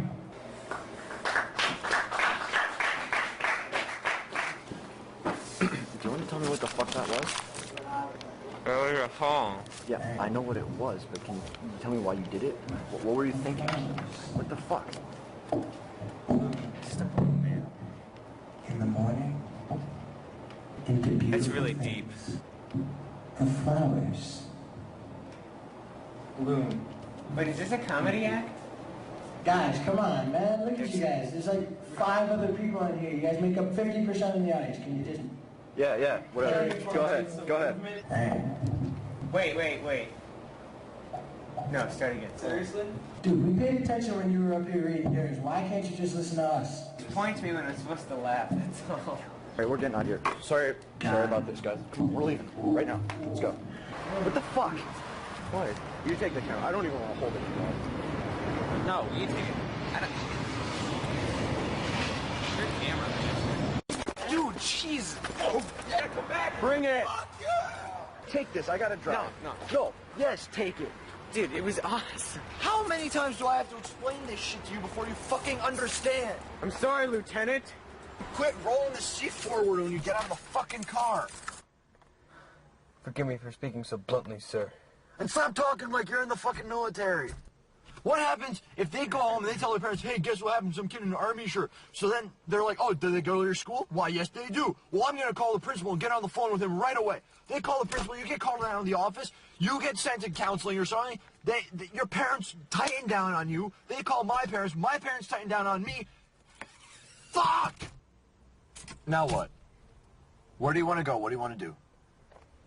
We're done. So we're done here, or we're done. Here, okay. Start the car. Pull up to the exit. Okay, ready? I want you to close your eyes.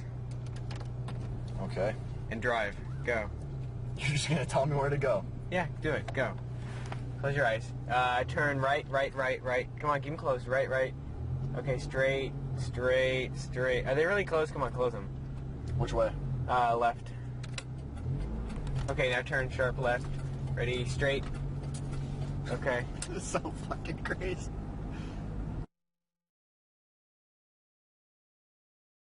This is what my dad and I used to do. We used to go, just in case. We used to go like this and then just miss and go, Like this. Oh, I remember this. Ooh. No, wait. I remember that. Yeah, I remember that. I do remember that.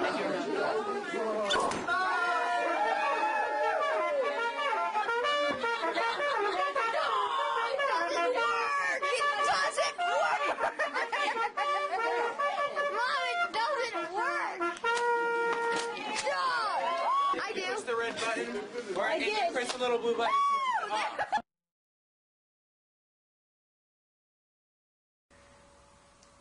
Our original plan was that 0 day would be on 0 degrees, but it only happened once because it was so warm this winter, and that was the day that Andre had diarrhea.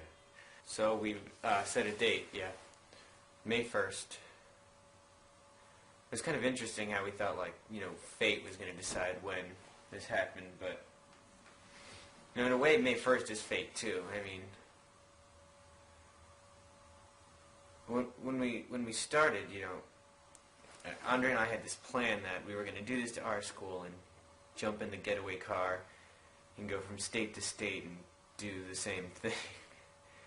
And, Andre may not realize this, but that's not going to happen at all. I'm coming out in a black plastic bag. Yep, that's it.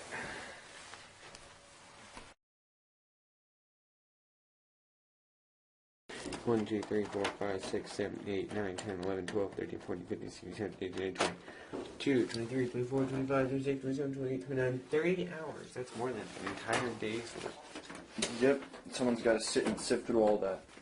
Okay, I just have a question. I was just wondering if you're actually sure that they're going to wonder if we have a safety deposit box and look at it, or are we going to make a statement somewhere so that they'll, in a place that they're sure to find it? I mean, why would they check to see if there's a safety deposit? The way I figured it, the day before we do it, we could, or sometime ahead of time, before we do it, we can do a, kind of like a last will and testament kind of tape, and saying, by the way, we've left these tapes in a safety deposit box is my name. And then just be like, yeah. And if leave it somewhere. Yeah, we'll leave it in the car when we go in. Oh, yeah. And we'll just have the last shot will be us walking in. And then they won't see anything else after that. And they're gonna, like, actually watch them, though. Wouldn't you watch them? I mean, think about it. Everything we ever did, everything we ever owned, everything we own right now is going to be scrutinized under, like, the biggest microscope the world can produce. I don't like that. Well, get used to it. Every CD you have, every video game, they're going to go through and say, oh, Mortal Kombat, it was because of that. Yeah, but it wasn't because of any of that. They would be giving them a false... But that's just how stupid people are. I don't know. Just get rid of all your stuff, because that's like, body cavity searching through my stuff. I don't want people looking at my ass, and I don't want people looking at all my stuff. That's a good point. No, we just burn it or something.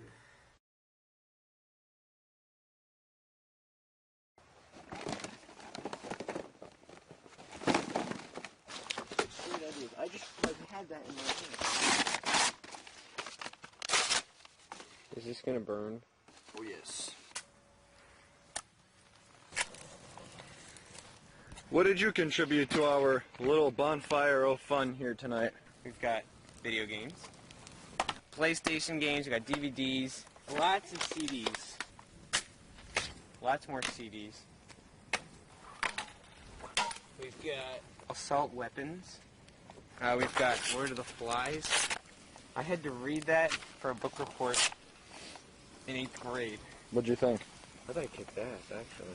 My trusty old Sunday school Bible, and I got this nice little snake sticker for memorizing the books of the New Testament. Matthew, Mark, Luke, John, and Acts, Romans, 1 Corinthians, 2 Corinthians. We didn't get it from any video games, books, movies, CDs. This was our idea, and nobody else's. What is that? This is a note I got from a girl in, like, the 8th grade. Aww. And, let me read it. No, come on, forget about it. Come on, Andre, stop. Come on. I've really enjoyed being in Mr. Ackerman's class with you this year. Mr. Ackerman is... No, come on. No, come on, wait. come on, no. He's enough dumb. now. Come on. But, come on. No. But you always made me laugh with the jokes that you made about him, except for the time that he heard you and you got kicked out of class, frowny face. Alright, enough now. I don't want you saying her name. Alright, it's enough.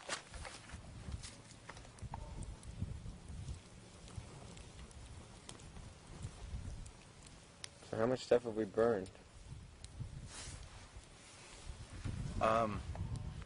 I'd probably say like $2,500, $3,000. Yeah, I can go with that. Shit. We gotta do it now.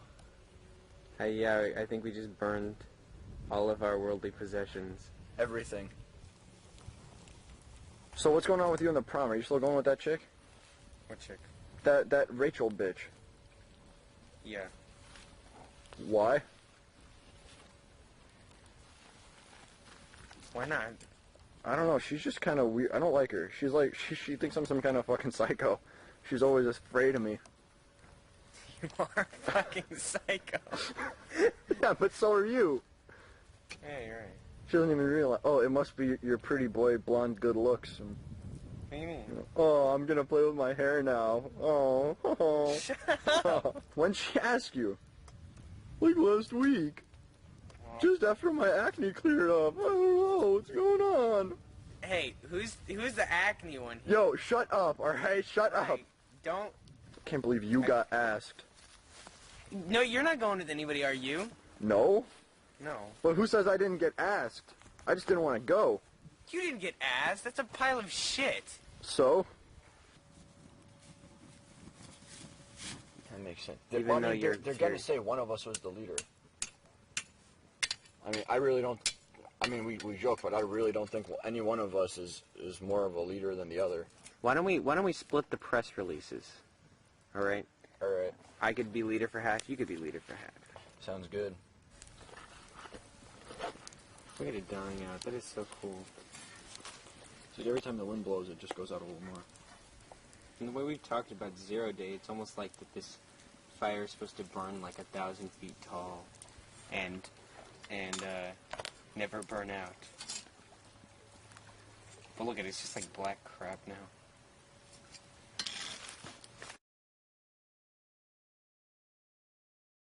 We got a good shot of Greg here. Baby playing with the lights. I've had enough. What if I was in love with the whip? She's had enough of me, Josh. She's had enough You of know, me. She's had enough of me, man. Ryan! Hey. Oh, hey, whoa, shh, quiet, guys. Can you let him in? What does he have with him? Hi, Cal. Nice Hi, to meet Cal. you. I'm Sarah. We haven't really formally met. Josh, how you doing? Come on in, close the door. We gotta get going. And that was Cal, say hi. Yes. Cal, how come you don't talk? Greg. Yes? So what's up? It works. Not much. Talk to me, Greg. I'm going stag to the prom. Woo, baby! Yeah! All right, you know what? We're going stag! Hey guys, you want me to sit back? You gotta make room for her. I don't know where she's gonna sit. Come on, the prom! Go! Okay, let's go. Get back in the car. Yeah. I'm coming. Ryan. This is gonna be a good time, guys. I tell you, it's going to be Bitch fight. Sure, these years. Guys, this is gonna rock the ass. Rock Okay, the wait ass. a second. Rock What? the ass. It's gonna rock the ass. Rocking the You ass. okay? It's gonna rock the ass. okay? Yeah, what's up? Hey, Hey. Hi. how you doing? We're partying to prom, baby. Prom stands for promenade. I don't think he speaks English very well. Buongiorno. We're famous. Would you stop fucking saying that? Jesus! You're gay! Shut up! Girls don't say what they mean, right? You're right. You're right. Say You something must and agree with they me. say something and they mean another. Right. Yeah, Just exactly. as an example. Yes. I would like you no. to give me a blowjob As right an now, example. and you say it. That's what you mean. Yes. It's like I'm upset means I'm upset. It doesn't mean I was happy and I'm upset and I don't know what it is. What the hell are you talking about? Oh, people are waving Oh my at us. gosh, there are people here. Hi. Hey! All right, let's get a last shot of everybody. Last shot of everybody. Last shot. Run through. Hey, I don't get in this shot. All right, fine. Guys, Put you're it gonna away. love this. Come on, let's go. I'm so excited. Let's go. Come No, on. I gotta go first. I gotta go first. No, I'm Guys, not come on. saying it.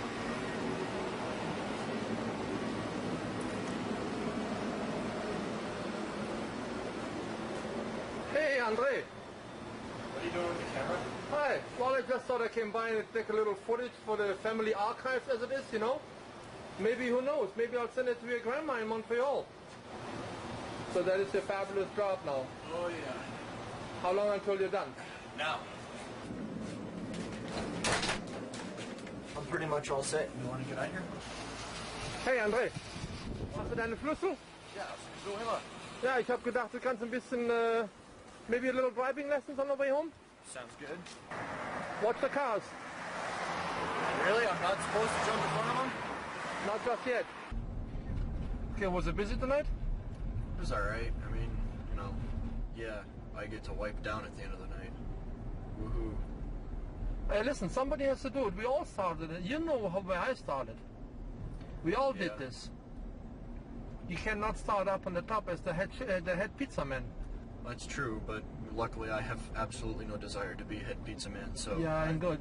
Don't become the head pizza man either. Yeah, don't I know it. There are better and bigger things out there for you. Yeah. Like you wouldn't believe. Oh, I do believe.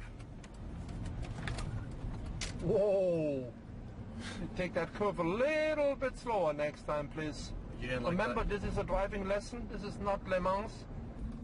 I realize it's only a pizza job and you don't seem to be doing that important thing there, but it's amazing how much it made you grow up in the last few months, maybe even a year already by now. If you keep this up, you're gonna have that car paid in no time. Hopefully. You know... I never thought I was... Now, wait a minute, I'm not finished with my speech here, but you know how difficult this is for me. I never thought I was gonna say this, but I'm proud of you. You did good. You never thought you were gonna say it? Well, not that I don't always mean it, but you know me, I'm having a problem with saying these things. Absolutely. It's not necessarily the macho thing to say. Yeah. I guess you could. So keep doing what you're doing, and you'll do just fine. Like I said, that car should be paid for in no time. And who knows, your mom and I will maybe even help you out a little bit. Sounds good. Wow!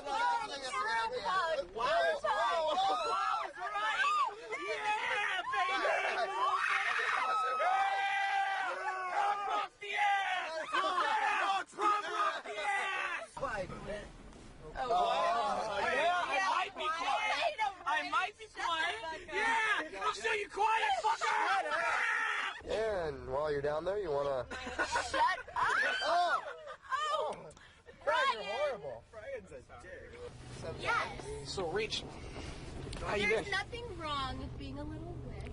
How long have we known each other? A long time. Yeah. How long have you known he's gay? Too A long. long time. Hardy har. So how do you feel about me? Take me to Andre's, please. Oh, And he Andre. knows Like, where everybody knows Andre- where Andres is. Oh, Andre, I don't You know where Andre's is? Who's on? No, actually, I don't. Maybe let's not go to Andre's, and you could Yeah, stay how about you with just us. chill with us? Yeah, he doesn't know who Andre is, and he doesn't know how to get there. Can you take me to a specific place? Okay. Ready.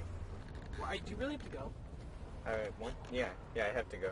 So you wouldn't mind Why are you Could I going? escort Rachel to the remainder of the festivities? Of course. Okay, maybe. Rachel? Find Josh. Yo, he wants to know where you're You're out gonna of this. go. Get the hell on. Not this one right here. Now this Andre. Now, gay? Is gay associated right with him and here, Andre? yeah. No. No? What's the matter? And now you're gonna take a quick left right after. You're right. Nothing. church We're on the having corner. fun. Rachel's fine. We're all having fun. Yeah, Wheeler, I think is the name. Wow. Is he gonna come out and say hello to everyone? I'm really He's gonna come out and greet You want him to? I know you love seeing his face. Yeah, Right? I know. I do. That one right there. Stop like right here.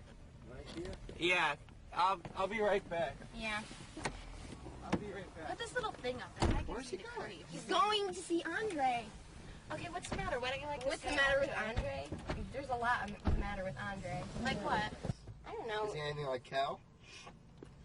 Cal's That's Cal's supposed to be. sweet. He Oh, is, but Cal's he's just He's just quiet. Oh, hi, Cal. Cal! Hey, what's up? Cal's back. Yeah, so Andre's naked and won't be That's joining us. great. So I'm gonna go meet him. I'm the gay one. Naked. Yeah, I'll be naked. Let him go. Just let him go. Have fun. You okay? Bye, Cal. It was nice meeting you. I'll Yes. see you and bye. Oh. Nice meeting you, Cal. Bye, What did you say? See you. Bye. Oh. I get it. Yeah, it's funny. Bye, Cal. See you later, man. Bye. Nice meeting you. Bye. Totally. Yeah. Yeah. I had a good time. I hope Bye, I'm back. Cal. You rock ass. You rock the ass. Good night. Okay, I don't like him. Bitch.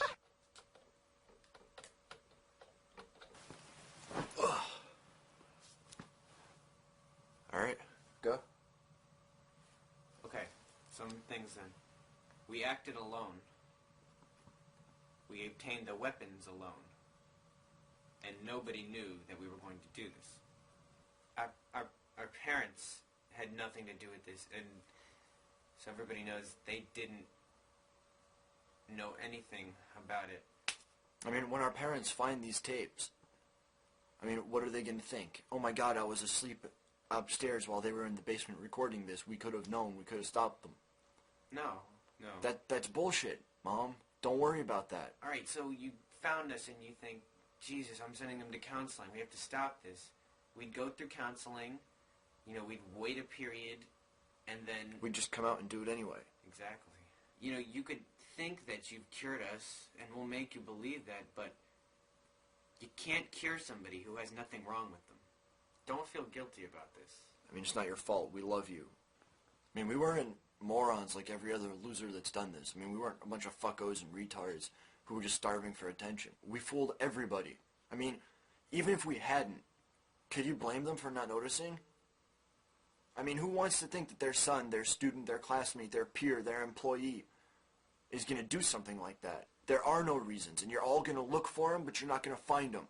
So fuck you, fuck that, fuck the reasons. There are none. This isn't our fault. I mean, you made me what I am For years, I've been tormented by all of you assholes. Okay?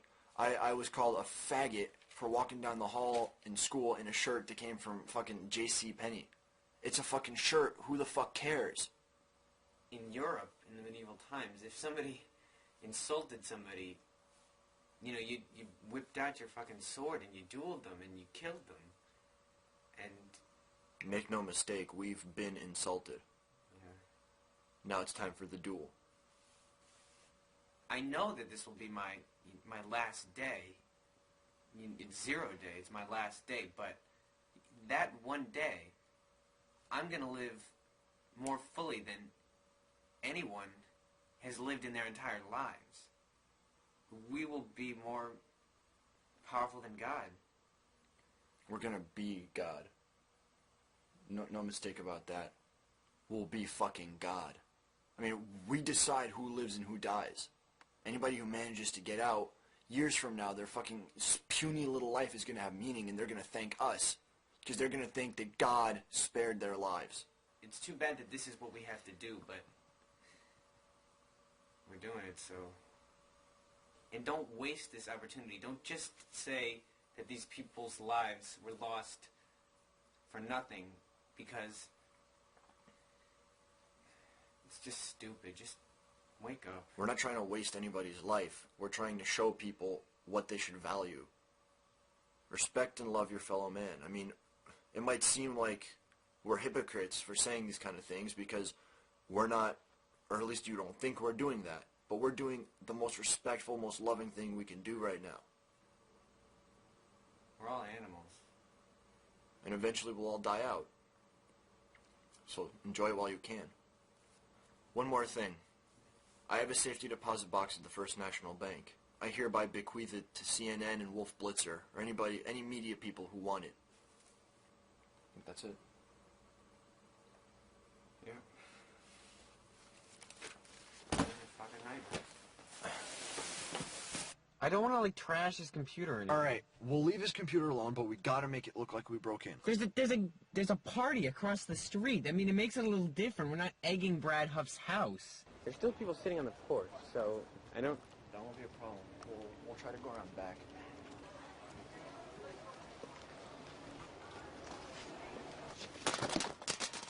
God, dude, camouflage really works.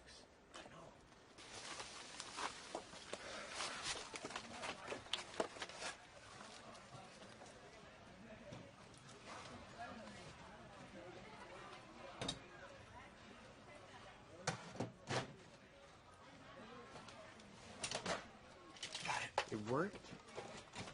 No shit. Alright, I'll be maybe the front door. Hurry up, hurry up. Break through the window.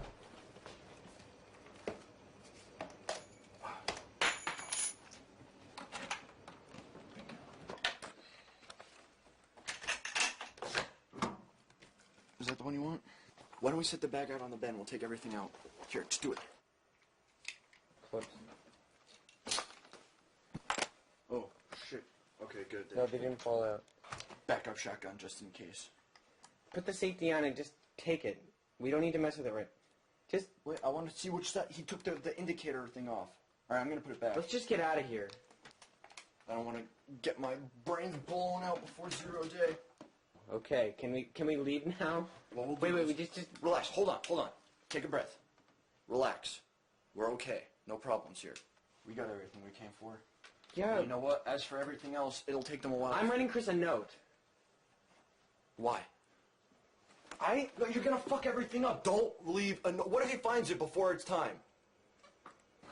Index card okay, or envelope, thank you note envelope? Yeah. Oh, shit, right here. Just something that's... Right here. Chris, what am I gonna say? Sorry we stole your guns, needed it for our secret plan.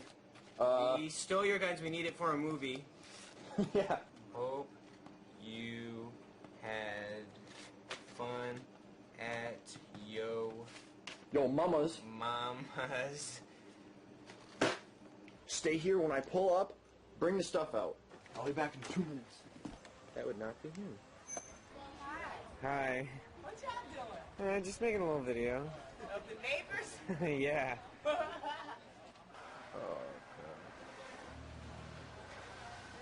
Give me the camera. Oh my god. Pick it up, hurry up. We don't have time for this, let's go. Take it.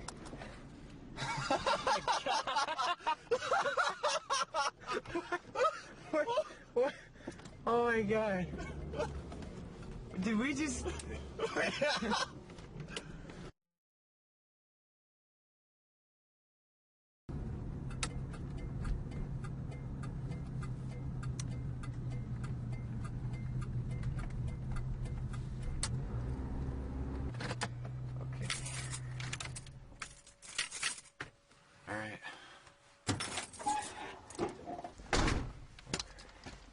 Alright.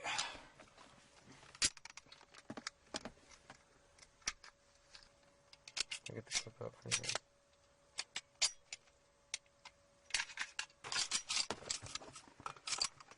I'm nervous as all fuck today. Just want to make sure we have everything. Alright.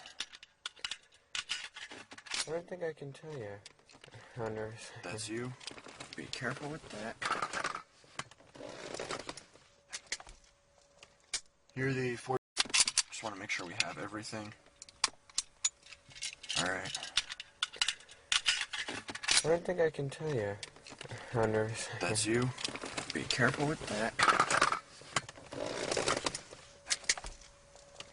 Here are the 45 and the carbine. Yep. Who takes the Glock? I take the Glock. Take the Glock. Do you want it? No, you can have it. It's not going to start taping again. It's not going to tape over what we did. It's not going to erase anything. No. You're sure? You started at a fresh spot? Fresh spot, yeah. Alright, good. What are you doing? Where the bullets shot. Dude, I want you to know, like, I couldn't have done this with anyone else. Like, I don't know what would have happened to me if we hadn't been friends. I don't think that,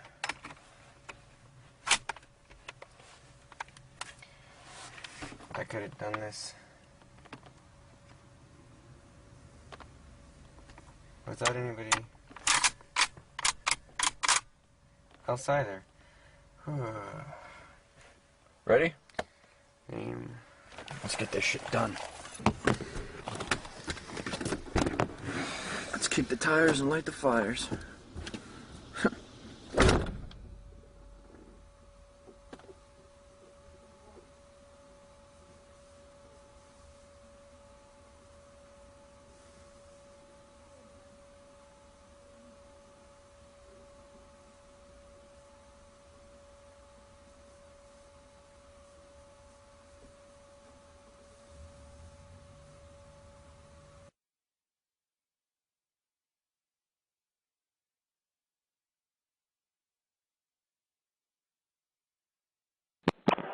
What's your emergency? Yeah, I think there's a shooting at my school. We have units on the way. Can you find? Do you see any perpetrators? The men with the guns? No, not really. Like, there's like a lot of people in my area. Can you tell me where you are? How many people? Can you see the perpetrators? Can you see the guys with the gun? Are you inside or outside? Shots fired. Hello? Shots fired. Hello? Hello? Hello? Can you pick up? Hello? Hello? Can you tell me where you are? Hello? Can you tell me where you are? The shooting in the school! Where are you at? Help me! Not a fucking shooter! It's a fucking cops! Perpetrator has the phone. We've got the perpetrators on the phone. Did you see her fall? I've fallen! Oh no! I think they're dead. Really doesn't matter now. They're gonna die. There's two people. They're Male. gonna fucking bleed to death. There's two shooters, male. We're such mean people. Yeah. Hello, can you pick up? It's our little buddy. How you doing, little buddy? Come on, no, hold up. You got a phone call here. Hold on. Any last words? Come on. Andre. Perpetrator's name is Andre. Andre? Andre? Can you pick up? Hey, everybody! Hi. Several people in the room. That's funny. He's got them held hostage. Two perpetrators and women in the room. Shots fired. Several shots fired. Rapid fire. Shut up! Shots fired. Shots fired.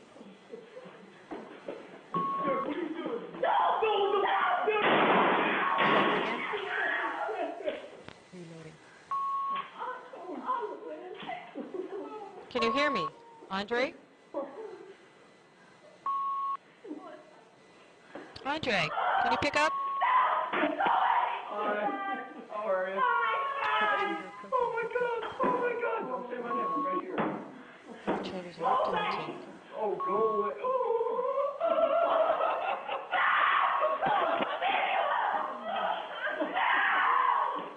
Andre, can you pick up?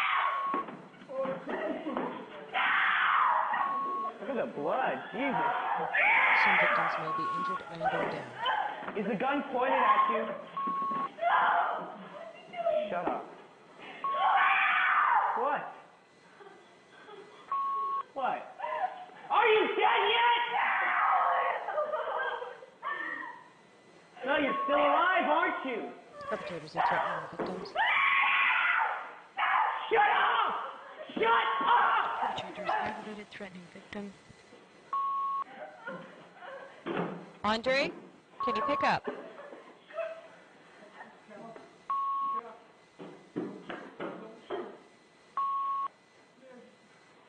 One of the victims talking to a perpetrator. He's trying to reason with him. What?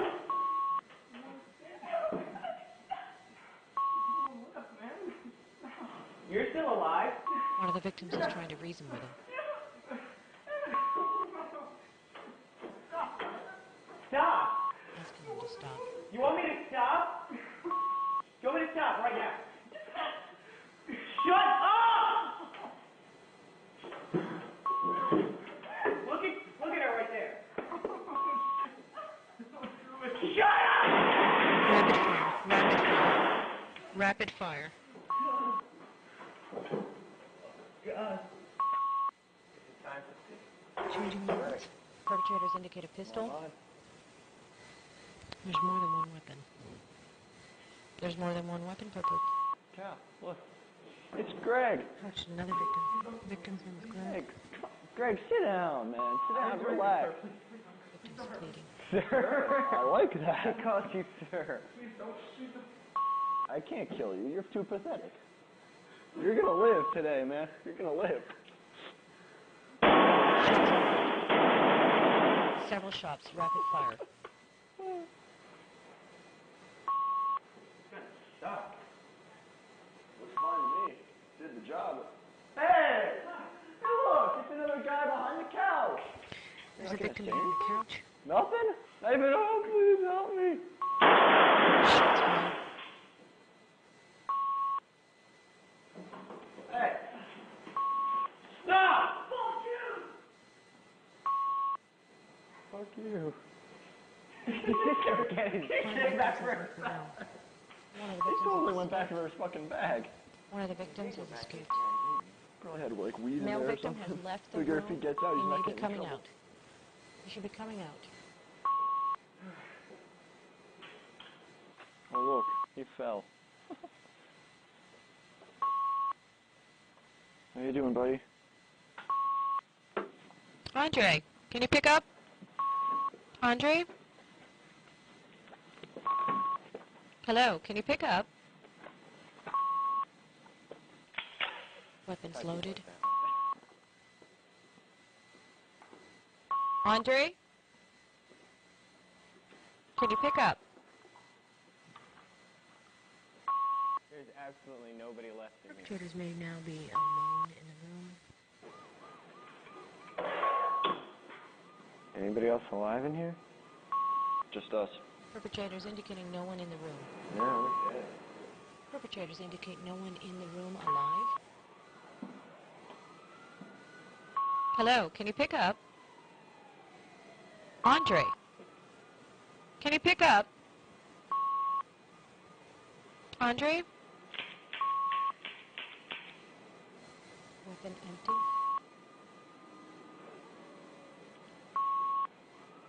Andre, can you pick up? What? reflection in his blood. Look out there. That is a lot of fucking cops. They see units coming in. Come on, let's go get a couple.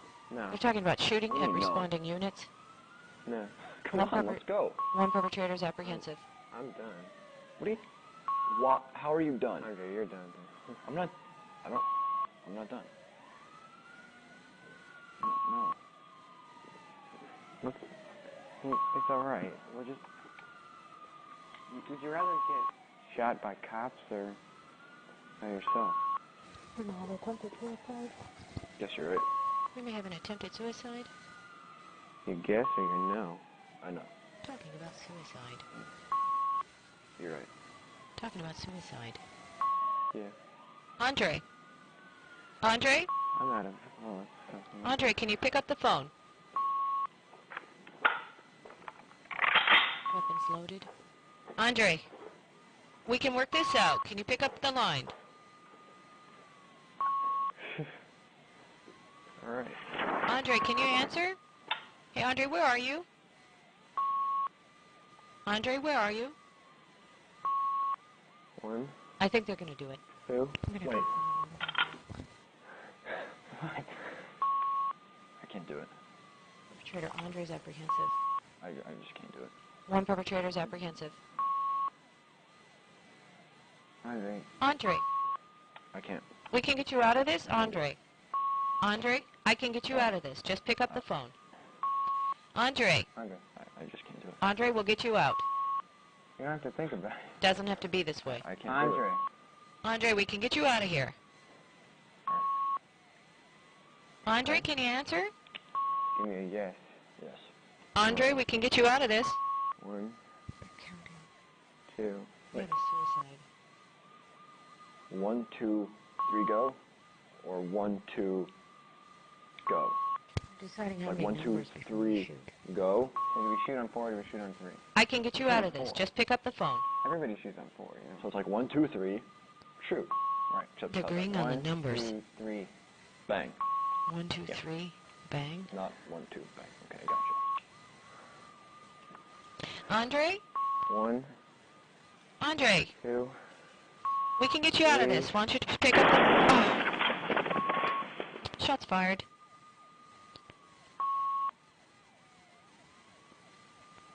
Perpetrators may be down.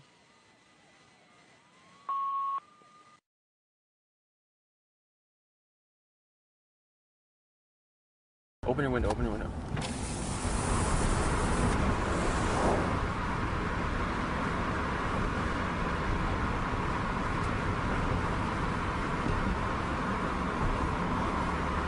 Fucking media. Staked out all over the place. You know, we're gonna be on the other side, guys. That's not even like those guys can't see anything where we're going. Right. They're just gonna hear about it in the morning. Take a right, yeah. Is that them? Can you see? Wait, where? Right there, right there. See over there? What? Right Oh. there. See those crosses? All 14 of them. You guys got everything? This is the first one. Yeah, they don't go to school here. And they don't know who all of them are. They don't know. What's that? Right here. That's Jason. No, it's not. Oh, Guys, I don't know. let's be a little more respectful, alright? We don't know who they are. No. Guys, what's that noise? It's getting louder. Set your light off. What's the kid's name again? Somebody's probably over Kellen there. what?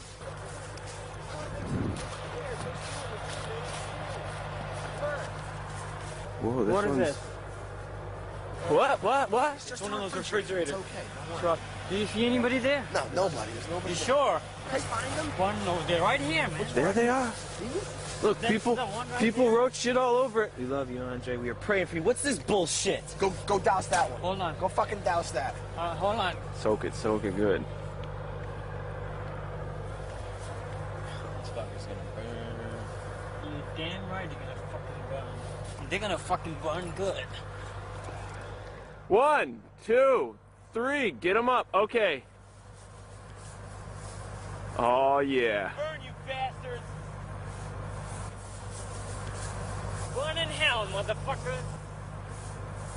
Bird! Come on, let's go. Let's go. Let's go. Let's go. Let's get the hell out of here.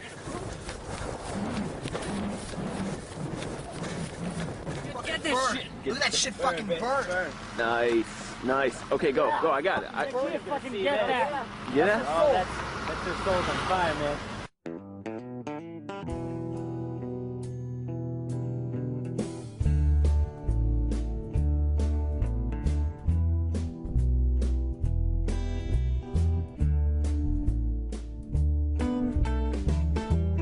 Have you ever felt such glory? Maybe in a lost memory I'll never want to come back from again. And we really want to be someone. Everybody said we were something. I wish that I could feel like nothing's wrong. Could we really be much better? To whom do you compare? And where will we go when we get there? 'Cause everyone I won't soothe your pain. I won't ease your strain. I seek you out, flay you alive.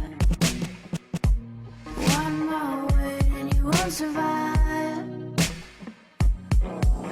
And I'm not scared of your stolen power. See your eyes through you anyhow. I seek you out, flay you alive. One more word and you won't survive. And I'm not scared of your stolen power. See your eyes through you anyhow. I see.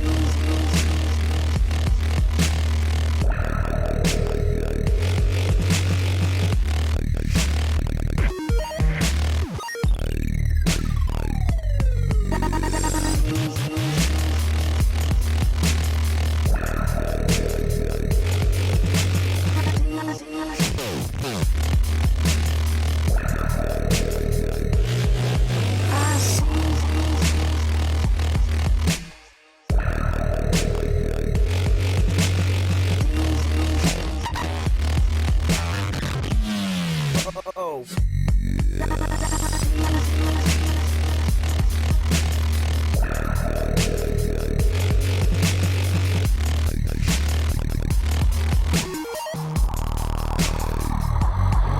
I seek you out, flay you alive.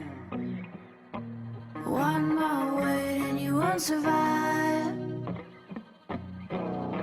And I'm not scared of your stolen power.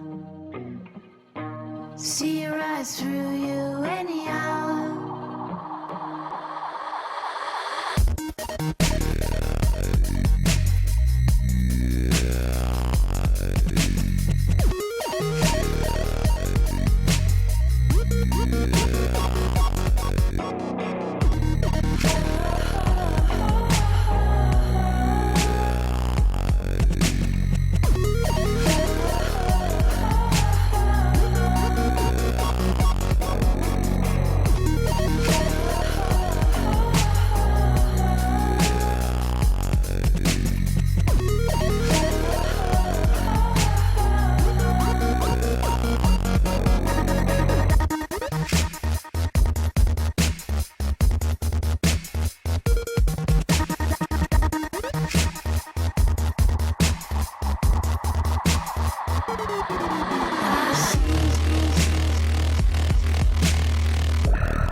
go.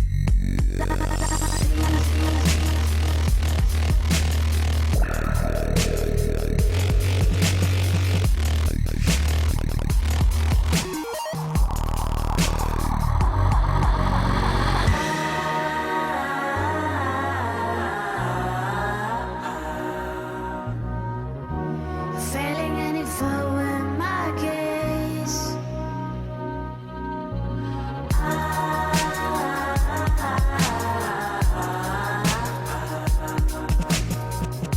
steadily emerging with grace.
Stop.